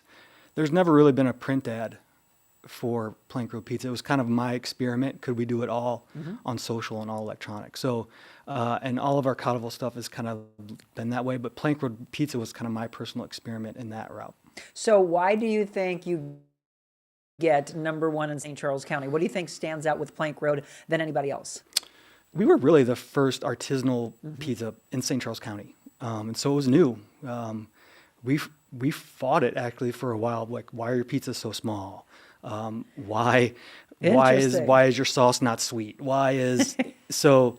We kind of fought that, and we kind of stood our ground and said, well, this is a different kind of pizza than you're used to. We love St. Louis style pizza. Right. We love it. We still eat it. But that's not what this is. Yep. And so to have unique ingredient avocado on a pizza. I know. In 2014, people thought we were crazy. No, I loved it. Yeah. So Chicken yeah. and sweet pecans Yeah. and, Yeah, you know. we worked for a long time on those recipes to make them something unique. Not just unique to be unique, but, you know, a real reason for the flavors. We still do that to this Made day. from scratch. Food service companies still say, why? Why do you make that? Do that? Why do you- Oh, really? You They know. still do to this day, 11 years Yes. later? Yeah, it's easier. It's easier to buy frozen stuff, and it's easier to buy pre-made stuff, and it's easier. But that's why you get number one. I mean, that's literally just coming off of what Conor just said about UpShot. Yep. It is fresh, fresh, fresh, and you taste that. That's Right. why suddenly people eat there and go, oh my gosh, this is great. And I will agree with you. When I look at the menu, I'm like, this is my kind of place. I don't want just, the same thing, cookie cutter. Yeah, we've really been fortunate in Cottleville as a whole. We had Stone Soup Cottage. Yep. We had Conor when it was BB. We had Conor when it was UpShot. And then Plank Road fed right into that as well. We've had a pretty good food scene on the down low with really high end, Yes. but casual. Right. If you haven't been, by the way, so I want you to follow all the wonderful businesses that they have. Support them. Again, you have the holidays, the hustle and bustle of the holidays. You need to eat. You need to fuel yourself before you go out and shop again. You can support many of their businesses. So Plank Road Pizza, again, if you haven't been there. And before we move on to the other businesses, there's a special sauce I want to try to get from Susan that's on your salad. She's not going to give it to me. Dressing. Wow, you and a firefighter in Cottleville, who I promised, and I'll start it for you. There's a mason jar, Okay. and that's how you start it. And that's pretty That's it. much She's where not it going to give us starts. anything else. That is a family recipe. And there's two of us that really know it. And that's who makes it. And Lock and key. so that was a little challenge, making it on a bigger scale Yeah, and I'm sure. making sure it was right. Right. So, yeah. Yeah, we go through gallons of that a week. Wow. So again, see, are you getting hungry? If you're getting hungry for lunch, a lunch special with the classic salad and the spring street pizza is the bomb. My favorite go-to. That's what Debbie says. All right, there you go. So there's a diehard. Thanks, Debbie. Thanks, exactly. Debbie. So you have Plank Road, and that opens in 14. Yep. Still doing the real estate, still to this day, doing the real estate. So again, this is what I love about Susan. She and I went to breakfast, and she's like, Monica, I feel that we are kindred spirits. She's like, I feel like I was writing her one night and she's like, you are just like me. It's like 10 o'clock at night, send an email off to her. Not that I expected her to see it at that point, but boom, right back she responds. You told me that before you ever get to the real estate office, you visit every one of your locations, make sure everything's ready to go. Then you're like, then I go off to my big girl job, right? Right. So that is dedication. That's passion. That's I'm showing up. It's not, oh yeah, hey, we own these businesses, but you never see the owners, right? That's important to both of you. Yep. Every morning we hit that Cottleville run first. You know, I always say when I'm sitting at a restaurant and I'm looking at something, the mom didn't see that, Right. or the dad didn't do that. So that's really important to us. Attention to detail. Yep, the attention to detail.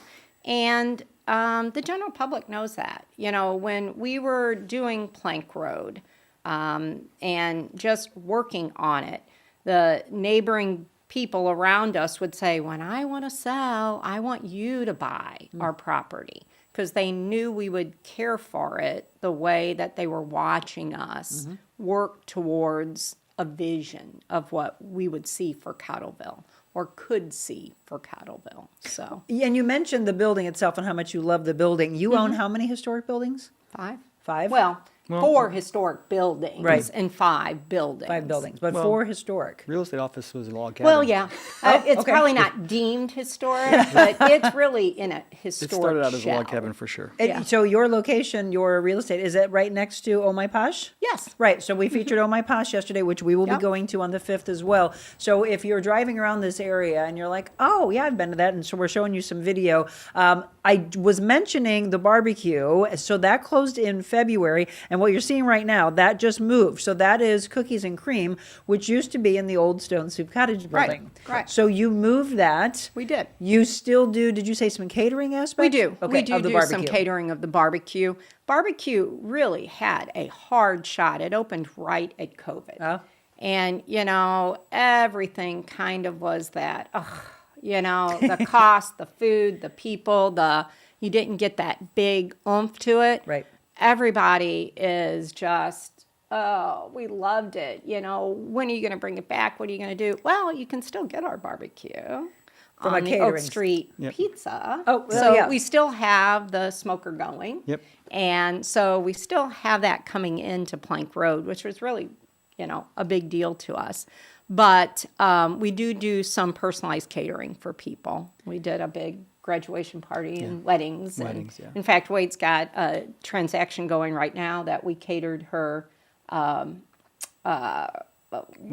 It was her reception. wedding, part of it. So, we've met some great people through all of the different businesses. But Well, and that yeah. networking, those friendships continue, obviously. Yeah. So as we go through all these businesses, I'm going to ask the Susan and Wade favorites. So at the pizza, what's your favorite pizza? The Lime Street's still my favorite. That's the spicy chicken. Oh, well, you're speaking my language here. I love everything spice. Okay. Lime Street? Yep, it's called the Lime Street. And yours? Spring Street. The Spring Spring Street? Street stayed on the menu because it was a monthly special because I And love so what's it. Spring Street? The Spring Street has the chicken and the Chicken, bacon, spinach. bacon, Okay. spinach, the cranberries, Oh. the sweet Oh, pecans. yes. Yeah, That's that's the- a good one. It's the only monthly special to make it to the full-time menu. Yeah, Okay. and the employees will say that's the one that has the most detailed stuff on it. So that's the hardest one to make. Oh, right. let's to make challenge it the team. perfect. Yes, Yeah. exactly. Do you have anything seasonal right now as we go through the Thanksgiving and Christmas time? Yes. Yep, the Fall Street is our current one for November. It's got sweet potatoes, bacon, spinach. Yum. It's a good one. That's Okay. a good one. If you have not been, again, there's several businesses that you can follow, or everything can kind of lead back into what the brewers are doing in Cottleville, Missouri. So we mentioned, again, from a real estate standpoint, Plank Road Pizza. Is the next location then the 1798 barbecue that opens up? Nope. And if so, Nope. nope. Next was Cottleville Cookies and Cream. Oh, Cookies and Cream was next, and then barbecue was after that. So yeah. So you end up looking at it and saying, well, what small town doesn't need a pizza and an ice cream place? Yep. And Yep. so you're like, well, let's bring ice cream into play. So that went in what year? 16. In 16. Again, in the old original Stone Soup Cottage, and then you just moved over, just this year? Just Yeah. this summer. Okay, so from the cookies and cream standpoint, when do you make the decision that you're going to do that? When the gentleman who wanted to sell the building said, I want you to buy it. And Okay. we said, okay, wow, it's so cute. One of those, because it looked like an ice cream store. Yeah. And it was perfect for an ice cream store. It was just gorgeous. Yeah, agreed. And it is a cute historic building, kind of like Plank Road. It just looks the part. And Plank Road, just so everybody knows, it's named because that's the beginning of the Plank Road. Ah, okay. And historically, that Plank Road went all the way down to the city of St. Charles, to Main Street. Okay. Ironically, we also owned a real estate office down at the other end of the Plank Road. That was on Boonslick. So that was a one-day trip. So that was part of our history part of it that we loved. That's why we named it Plank Road Pizza. Okay. So Cottleville Cookies and Cream. That building stood out great. Loved the owner. Met him because he called me. He owned 2 buildings there. That was Stone Soup Cottage. It went back to residential. And he owned the building behind that as well. It was a little house. He asked me to list those to sell. We sold the one building. Great gal. She's just wonderful neighbor. And then we bought the ice cream store, turned it into the ice cream store. And after we decided we were going to make a change on the barbecue side, we kind of went back and forth. What do we want to do with that building? And of course, we had proposals from everybody in the world who wanted to buy it and change it to, they wanted us to sell on Plank Road. They wanted to buy the whole deal. And it's like, no, we can't let anybody tear down any of these historic buildings. And that's, of course, what they wanted to do. They wanted to put a big chain or a big whatever. And it's like, no, not. I was just, and I wanted to bring that up because you've been in real estate for so long. You see that in so many communities. I mean, you drive up and down. It's so crazy sometimes to see all these historic homes, and then all of a sudden it's this modern thing, and it's massive, and it's such, I don't want to say an eyesore, but it's so, it just doesn't connect. Right. And you're like, yep, this is what's happening. My husband's like, it's the younger generation. They just want to take things down and put up this bigger thing and then lose the historical aspect of it. Well, it'd be easy. I mean, gosh, we'd love to sit 100 people at Plank Road. Yeah. I mean, of course, you'd make money.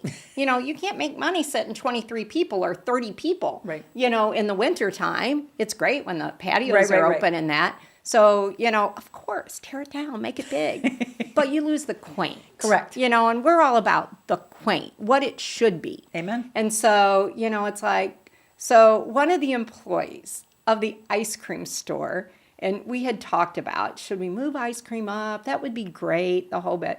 She comes with this DECA proposal of, I'm going to sell them on why the ice cream store should be moved up there. And she worked at Plank Road and she worked at the ice cream. So, Wade takes her proposal and she sells him on why it should be the ice cream store. And we're like, yeah, we've already thought about it, but great selling point.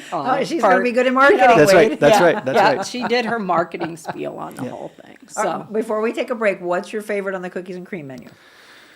Well, our waffle cones are house made, and they have a special treat at the bottom. So I'll let everyone come and figure that out. Oh, okay. See? Any flavor in our waffle cone is pretty good, and when they're making them in the shop, you can smell it as soon as you walk in. It's unbelievable. Yeah, well, and that's the thing. Anytime you've walked into an ice cream place and they have a waffle cone, it's hard not to get it when you smell it. And you're like, well, I already know what I want. It's that. Exactly. All right, what's your favorite? Well, I'm going to take claim because this time of the year I make the ice cream pies. Oh. So if you want Those are good. to come in, and grab an ice cream pie, I'm going to be making them at like 6 o'clock in the morning from now to the end of the year. Before she gets to her real estate business. Before I go to my big girl job. All right, we're going to take a quick break. Again, Susan and Wade Brewer, they have so much that they have dedicated of their lives to Cottleville, Missouri. We're going to continue. There's more and more. We're actually going to be showcasing Blooming Daisy. And the very first day I walked in there, I just remember going, I have to do a show here whenever it happens. It's all in God's timing. We've got to do a show, and there's one particular area that I just want to stand and read to make all of you laugh. You'll understand that coming up in just a second.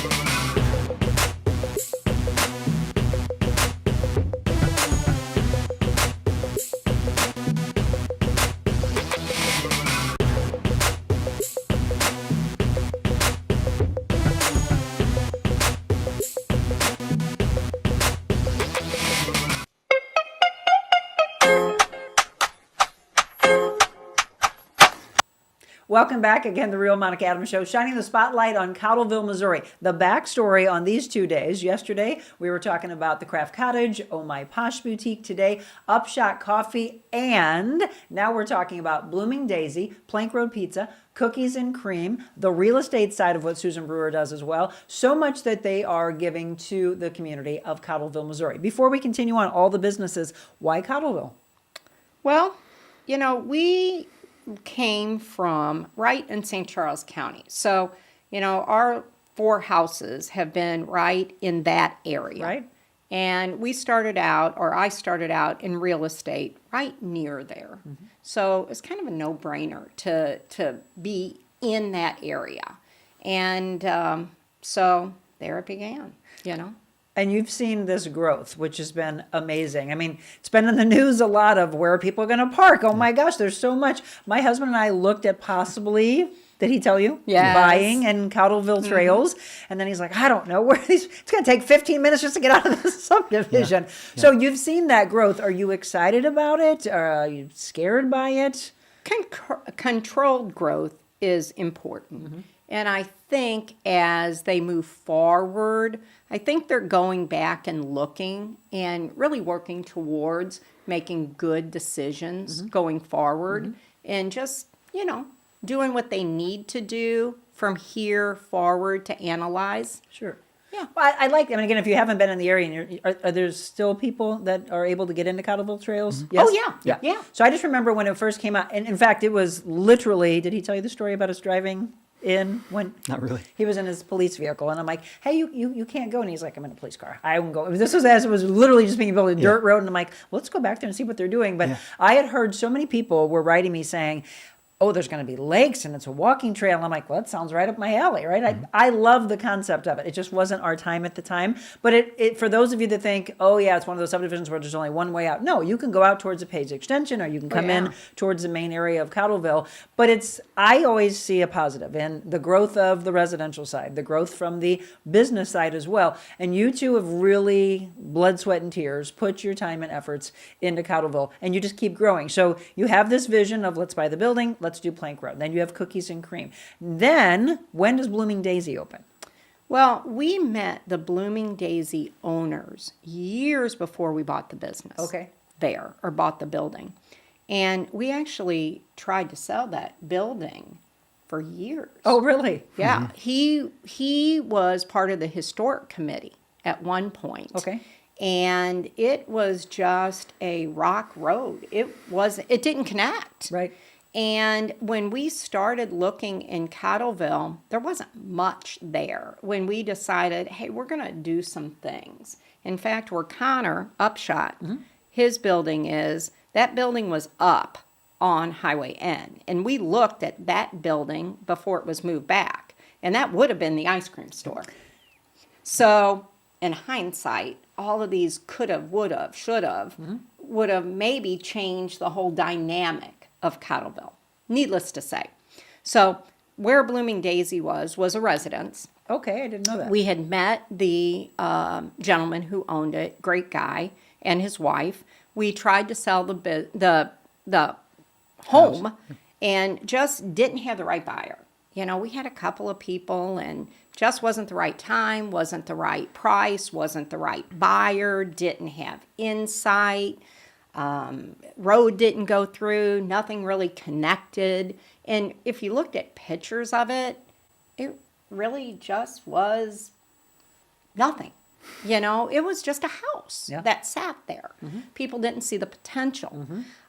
So we got down to a time where he really wanted to move out on some ground, get away. It was starting to get a little hectic with having the wine cellar there, and people were starting to enjoy the sit down of wine and music and those things. And he used to have the nice quietness and quaintness. I was going to say, I can't imagine him. someone living back, not now. So he wanted to move out and move on. So we ended up saying, all right, I was so used to, on a stressful real estate day, walking through one of these great little gift shops and relaxing. And I thought, my passion would be to do that. But I didn't want to be the owner and have to supply it all and shop it all and do it all. But I could see potential in starting a collective market where I could find great talent. And I went to some talent that had been in Cottleville before. And there was a great shop there for years called Alley's. Okay. And I went to that owner who had become friends, and we had known the family for years, and said, I'm going to do something. Would you want to be a vendor there? And she said, absolutely. And to this day, I'll call her on things, and she's just a great resource of knowledge, owning a big shop. She had a big shop there for years and years and years. And so I just called a handful of people, and it was enough to go, we can do this. And so here it goes, I've been in, and I'm going to tell you right now, Susan, she knows this because I've told her. There is a jacket I bought that still to this day, and I still wear it because first of all, animal print never goes out of style. I wear this, and people are, oh, where'd you get it? It's super, super soft. And I said, oh, it is not there anymore. And I remember calling her, I'm like, the girl who does my hair, she wanted it for like a uniform for her. Did she tell you this? No. For her entire studio. And I was like, oh, I don't think she has that many. But there's such beautiful clothes, candles that are incredible. You're looking at it right now. There's something, literally, this is that one-stop shop for everything. A beautiful kids area as well, infants. You want to think about buying something unique, buying something beautiful, at a really great price, by the way. It's another point I want to make, is the price points are amazing. Blooming Daisy Marketplace. This is what you're looking at right now. Susan and Wade, I told you there's one particular area that I can't wait when we are doing the show on December 5th from here, that I just want to stop and do an entire segment at a place called Pickles and Punch. Pickles and Punch. Okay. Everything in this small little area will make you laugh. It does. So who comes up with this idea of Pickles and Punch? She's a great one of our designers and makers that Susan's recruited over the years to come in there. She's been there since the beginning, I think. Yeah, she's been there for a So long yeah, time. she finds those unique items that people just love.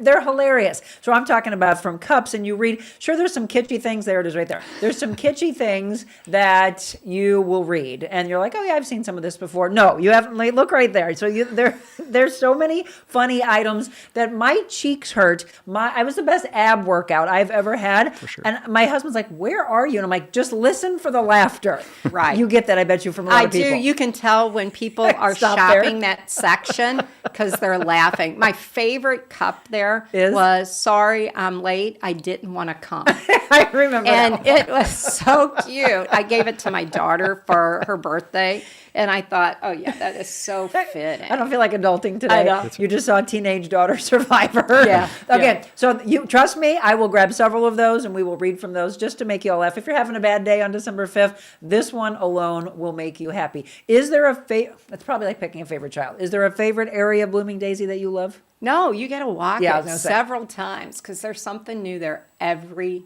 day. How many different people are you helping in Blooming Daisy? Usually about 70.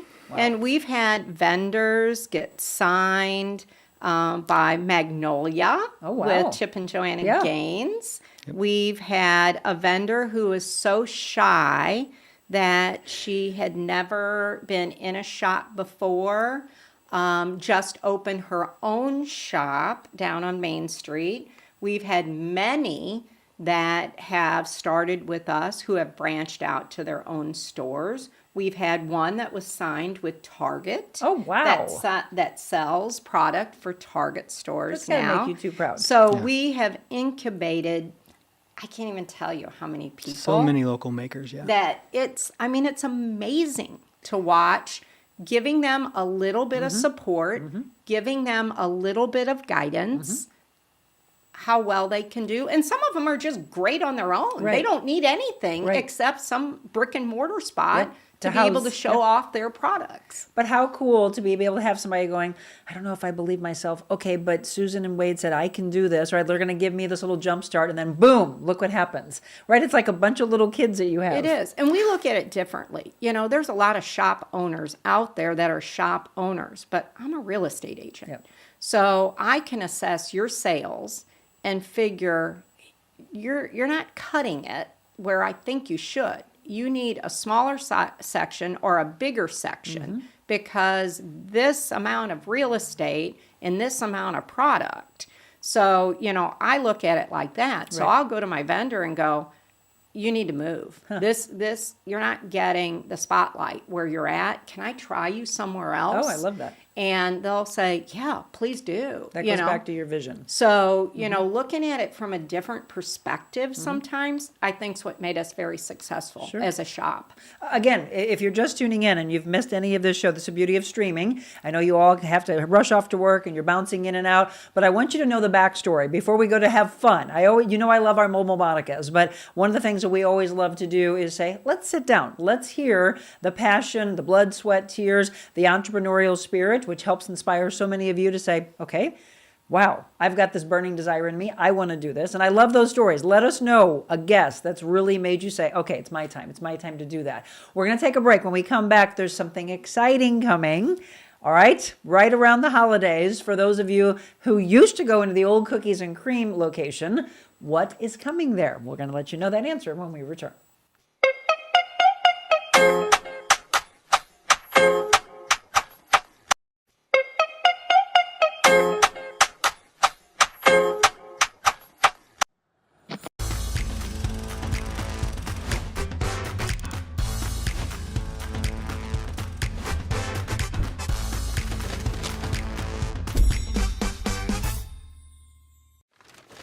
Wow, I just got off live with the real Monica Adams. What a wonderful experience. I don't watch news because of all the negativity that it brings and the way it drives me emotionally to a place I don't really like to feel.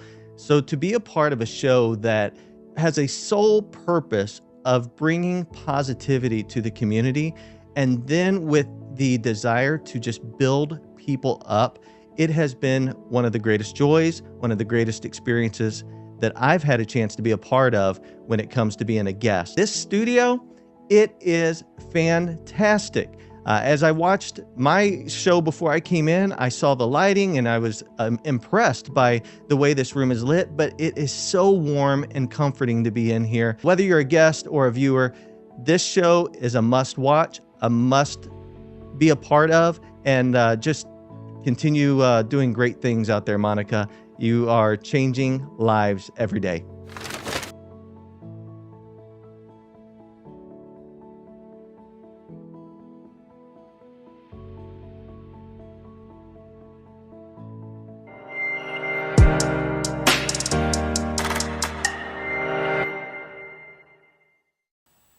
Welcome back. Again, thanks for tuning in to the Real Monica Adams Show as we are shining the spotlight on Cottleville, Missouri. By the way, if you live in a community and you would like for us to do this in your community, just shoot me an email, info@therealmonicaadams.com. If you have guests, if you have ideas for mobile Monicas, we've got our Foodie Friday. If you've got a chef or a restaurant, I just love supporting small business and giving back. Small business, supporting small business. So before we get into what is going into the Cookies and Cream building, we've been talking about Blooming Daisy, which is where our broadcast will be. December 5th from 9 a.m. to 11 a.m. We start at UpShot Coffee, then we'll go over to Blooming Daisy, and then we're going to hop down the road and go to Oh My Posh Boutique. So Blooming Daisy, there's so many levels to it. We were showing you the inside, but people can also use, because the property is gorgeous. So you have people that might do parties there, or maybe they have family reunions, graduations, etc.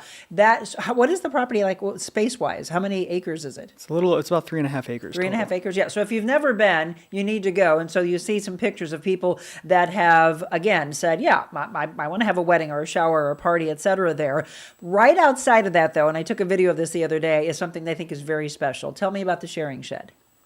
Sharing Shed we built, and it is really just a spot where people can give canned goods, non-perishable items, health and beauty items, for someone who might need a helping hand. I love this. So it's a great spot that if somebody needs a little bit of help, they can take it. If somebody can give a little bit of help, they can give to it. And so look, you're looking at the video that I took just this past Thursday, and it was filled. Did you just say it's empty? It was filled on Saturday. My son and I went by it yesterday. There were 4 things in it. So I'll check on it today and replenish it if need be. But I will tell you, the community is so supportive of it. And even if people don't give, we have a box inside of Blooming Daisy that people can drop donations in. And the gals inside will buy things for it. People will bring in things for it. I mean, it's just great. The Absolutely. firefighters support it. You know, they'll bring over on the really hot days a case of water, those kind of things to put in. Everybody gives back. This goes back to the kindness, and that's existed for how long? Gosh, 7 years, 8 years. I think it was I think we built it pretty much right after. 18, I think. Yeah. So when we were walking down the street, I'm like, oh, we've got to showcase this. So if you didn't know that, again, the Sharing Shed, giving back to the community. So when I was there, you two were over at the old Cookies and Cream. I'm like, oh, what's going on there? And so breaking news for you all. What's happening? Wow, a lot was going on yesterday. We're Okay. trying to wrap this thing. We are going to open another boutique. I'm excited. So My husband might not be. yes, we are going to do a nice upscale boutique. We're going to have some house products or home goods, but really cater in on some great clothing items, jewelry, soaps. Just really, it's a very small location. So we're going to be very picky about what comes in. Sure. So it's going to be a great place to shop. We are salvaging everything that we can inside of it. Yesterday, we did have one room that has to be hardwood floors have to be put into it. Otherwise, you're seeing 1800s hardwood floor throughout the other places. So that was part of the uniqueness of that building. It's lived like that since the 1800s. So Again, I mean, that you were talking to my husband before you went on. He loves the historical side of life. And so it really is, I'm in there shopping. I'm all excited like most women are. And he, of course, is like, this building used to be, right? That's the fun side. It's going to be called Hitch and Mill. Hitch and Mill. Hitch and Milk Collective. Because? Well, let's start with a little bit on that building. So if you're inside the building, you can still see up to the rafters. You can't see it without us showing you that, but the rafters are tree branch. Oh my goodness. So it's one of 3 buildings in Cottleville that we know of that have tree branch rafters. How cool. So really, really cool. The Hitch and Mill part of it, and Wade came up with the name on way it. to go. That's we a good name. kind of tried to stay historic as we could. The mill was kind of catty-cornered to that building, but that's where the people used to hitch their horses. How cool. And so we thought, we have got to keep that historic, quaint feel. And that way we'll be able to give back a little bit in the storyline. Right. So people do feel that when they walk inside the building. Did that name come to you immediately, Wade? No, with Plank Road Pizza, obviously with the Plank Road that led to Main Street, and we've tried to keep stuff somewhat historically relevant. All the pizzas at Plank Road are street names for Cottleville, so even some that aren't existent anymore. So we've tried to keep that historic nature. So we tried to think of something that would make sense there. Sure. Yeah. When I heard you say that, I'm like, oh yes, this will do very, very well. So are you doing some pop-ups before the holidays? We are. We're still waiting for city approval on the building. It was still zoned as a restaurant. Sure. And so we've got to get it rezoned as retail.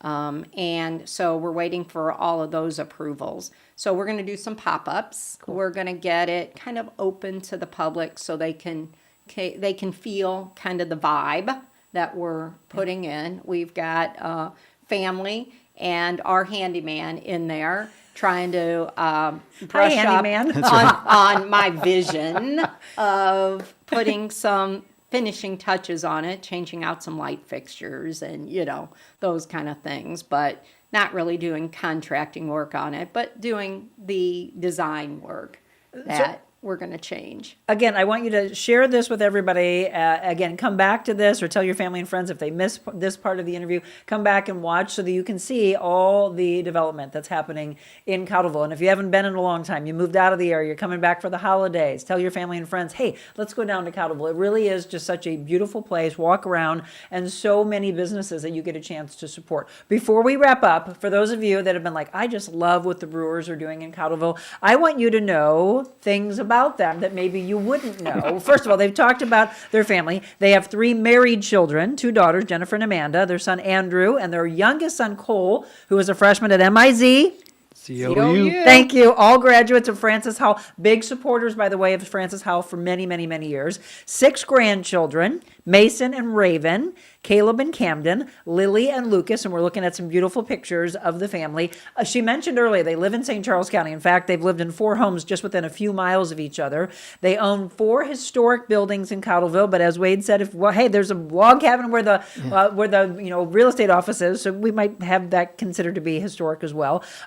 You have a multiple Zurg, right? Zurg from Toy Story. Your kids were big Toy Story fans? Yep. Yeah, we have a multi-poo. And multi-poo. All right, I was like, what's a multiple? He's kind of, we're empty nesters most of the time now. So he's kind of the big shot of the house. You also had Buzz and Woody. We did. Buzz was a Maltese and Woody was a chocolate lab. Okay.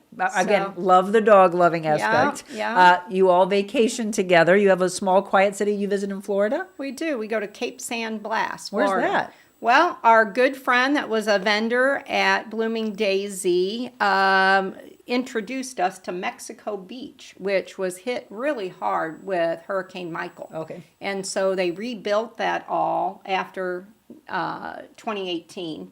And Cape San Blas is a little peninsula that probably very few people have heard of. Yeah, but never heard of it. It is quiet. It's Northwest Florida Panhandle-ish. Okay. So it's quiet. It's, one of the gentlemen that I tried to buy a house from down there said if you throw a baseball on the beach, you probably won't hit anybody. And you usually don't. Look, and the Brewers are like, don't tell everybody about it. We want it to stay nice and quiet.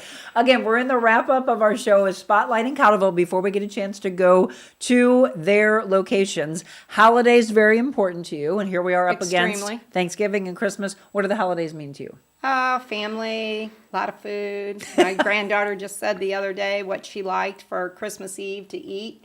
So she'll come over and spend all day next Wednesday helping cook. Yeah. So, we do cookies and food and more food and lots of tons. There's a theme here. That's right. Food. Obviously, in real estate, as Susan mentioned earlier, love her clients. She sold real estate, and you missed that part possibly for 26 years. Very hands-on. I mentioned she's at all the stores before she even begins the day, managing all the details of the transactions. Here's the funny that maybe you don't know that I wanted to do. When Susan was 6 or 7 years old, you wanted to be a go-go dancer? I did. I absolutely wanted Why? to be a go-go dancer. Nancy Sinatra and These Boots Are Made for Walking. Oh, absolutely. Was like a big song back then. And the white go-go boots were kind of needed. And I had a pair that I would wear with this little purple dress. And I think that picture is still around somewhere. I want you to find that for December 5th. Oh, absolutely not. Come on. But, that was kind of my vision for many, many years. Hey, I can see that. I mean, I love that. There's Many your fashion years. side, by the way. Many See, years. it started at 6. I told Bruce, my one client, that story. So, there's a handful of clients out there. Bruce and Joanne, I think, know the go-go dancer story. Please, Wade, find a picture. I'll see what I can do. Okay, you have a tattoo, a set of wedding bands. So they got remarried on their anniversary in Las Vegas by Elvis. We did. For sure. Did. And you both got tattoos. We did. We got the picture of there's Elvis. And then, so was it like you had the idea or she had the idea, or was it a collective, we're getting tattoos? I think it was collective. I think it was. I don't even know how that came about, but we did. I don't know. We did. And, of course, I wasn't so sure about getting a tattoo. Our son has tattoos. He's got a sleeve of tattoos that he got across the United States at different real good tattoo places. And so, I'm like, I'm going to get one here. And does that hurt? And the guy said, oh, yeah, it hurts really bad there. I go, oh, Great. well, how about here? No, that hurts there. So my Where is it? tattoo's right here. Okay, on the So top you of your can't thigh. really see it. Where's yours? Mine's on my right arm. On your right arm? So mine's small. No but- regrets. No regrets, right? We spell check. Yeah. We spell check. Theirs is a band. Here's really, really cool. They watched fireworks with Heidi Klum.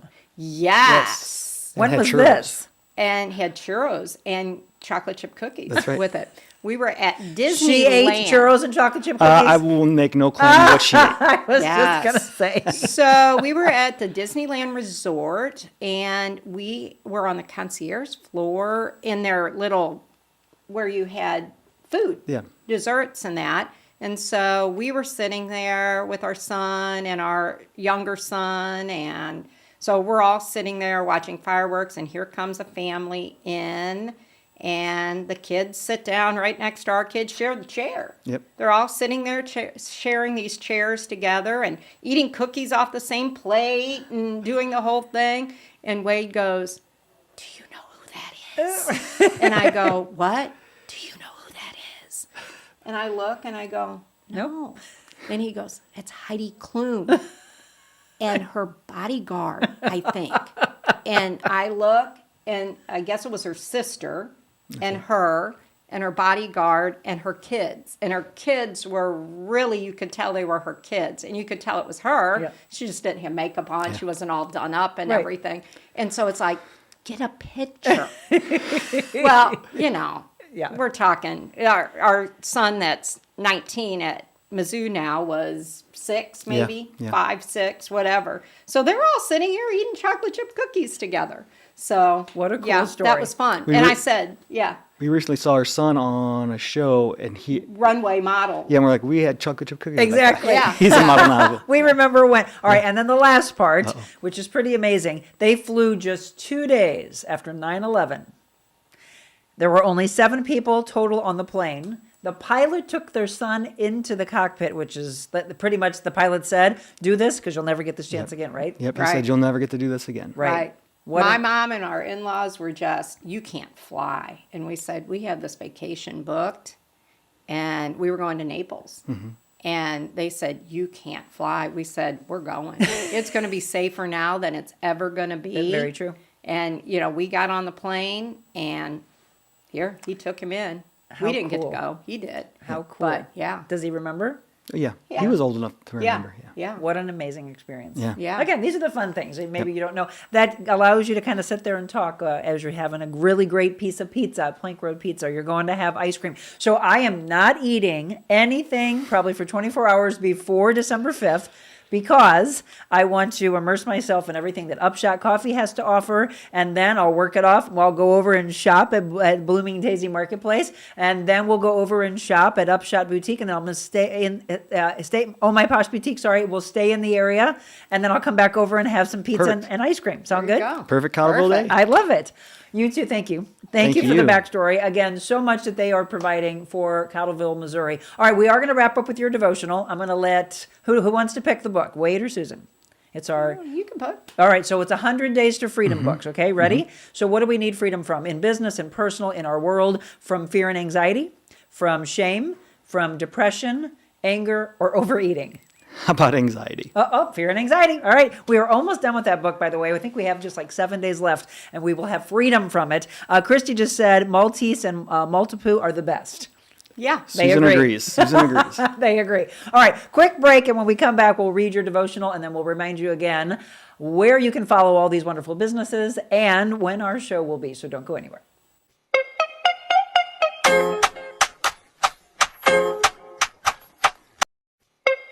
When you want to feel good, you work out at Crunch. You don't go here. Feels bad. But here we help you feel good, feel strong, feel rejuvenated. Join Crunch Fitness today.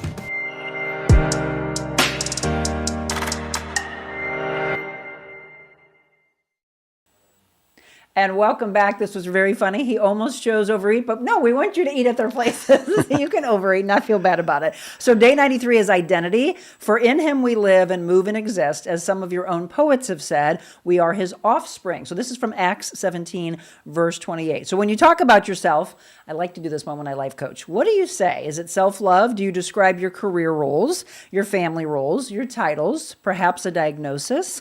The way we talk about ourselves to others, more importantly, in your own thoughts, have a powerful influence in our lives. So have you ever complimented someone only to have them reject it. All been there. Do you ever do that sort of thing? Are you unable to see what others are saying is to be celebrated in you? Being able to receive a compliment is a skill that some people in their whole lives never develop if the story in their own mind about themselves is negative. The power of our identity affects us at a core level. So if you identify primarily with your career, for instance, I'm a banker, it leaves out so much of who you really are. It tells us what you do, which is an extension of you, not necessarily who or what you love, which is literally what we've done here today and yesterday is who are the people behind these wonderful businesses?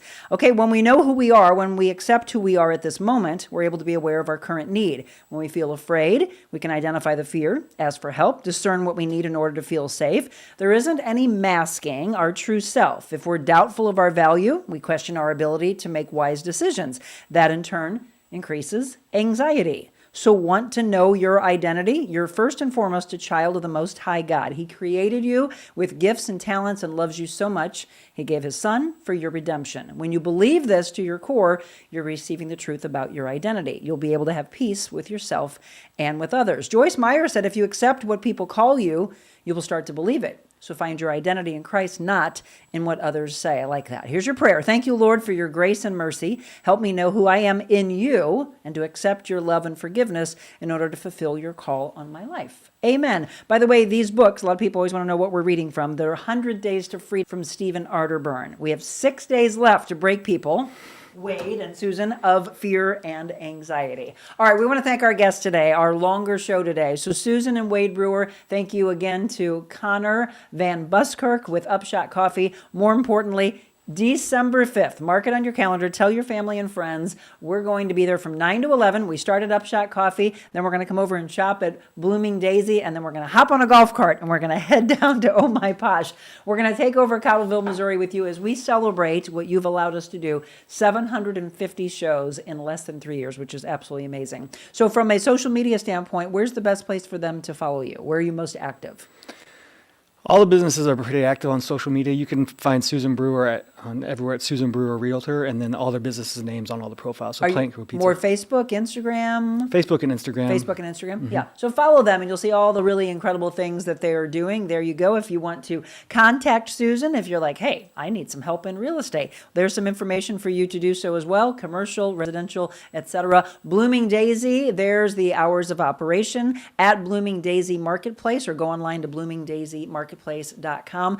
Come out and shop. You know that you are rushing around because you do not realize that Christmas is right around the corner because it's been 80 degrees, yes. Right? It does not feel like it. So I have a feeling like more than ever, this year is going to be push, that big push before Christmas. So we've got you taken care of. You can do it all in Cottleville. Susan, Wade, thank you. Thank you. It's been great. And to all of you, thank you for tuning in. Share this show with your friends and your family members. Tomorrow we do a little Wellness Wednesday, and we'll be checking with Angie Hess with Spas and More. And I'm excited, Maxine Clark. Yes, that Maxine Clark behind Build-A-Bear Workshop is my guest. We'll hear all about her vision and what she's doing now. Thank you all so much. Remember, just like this talked about, believe in yourself. Have that beautiful self-positive talk about yourself. And that's the greatest thing you can do, which is kindness. Be kind to yourself and be kind to others. God bless you all.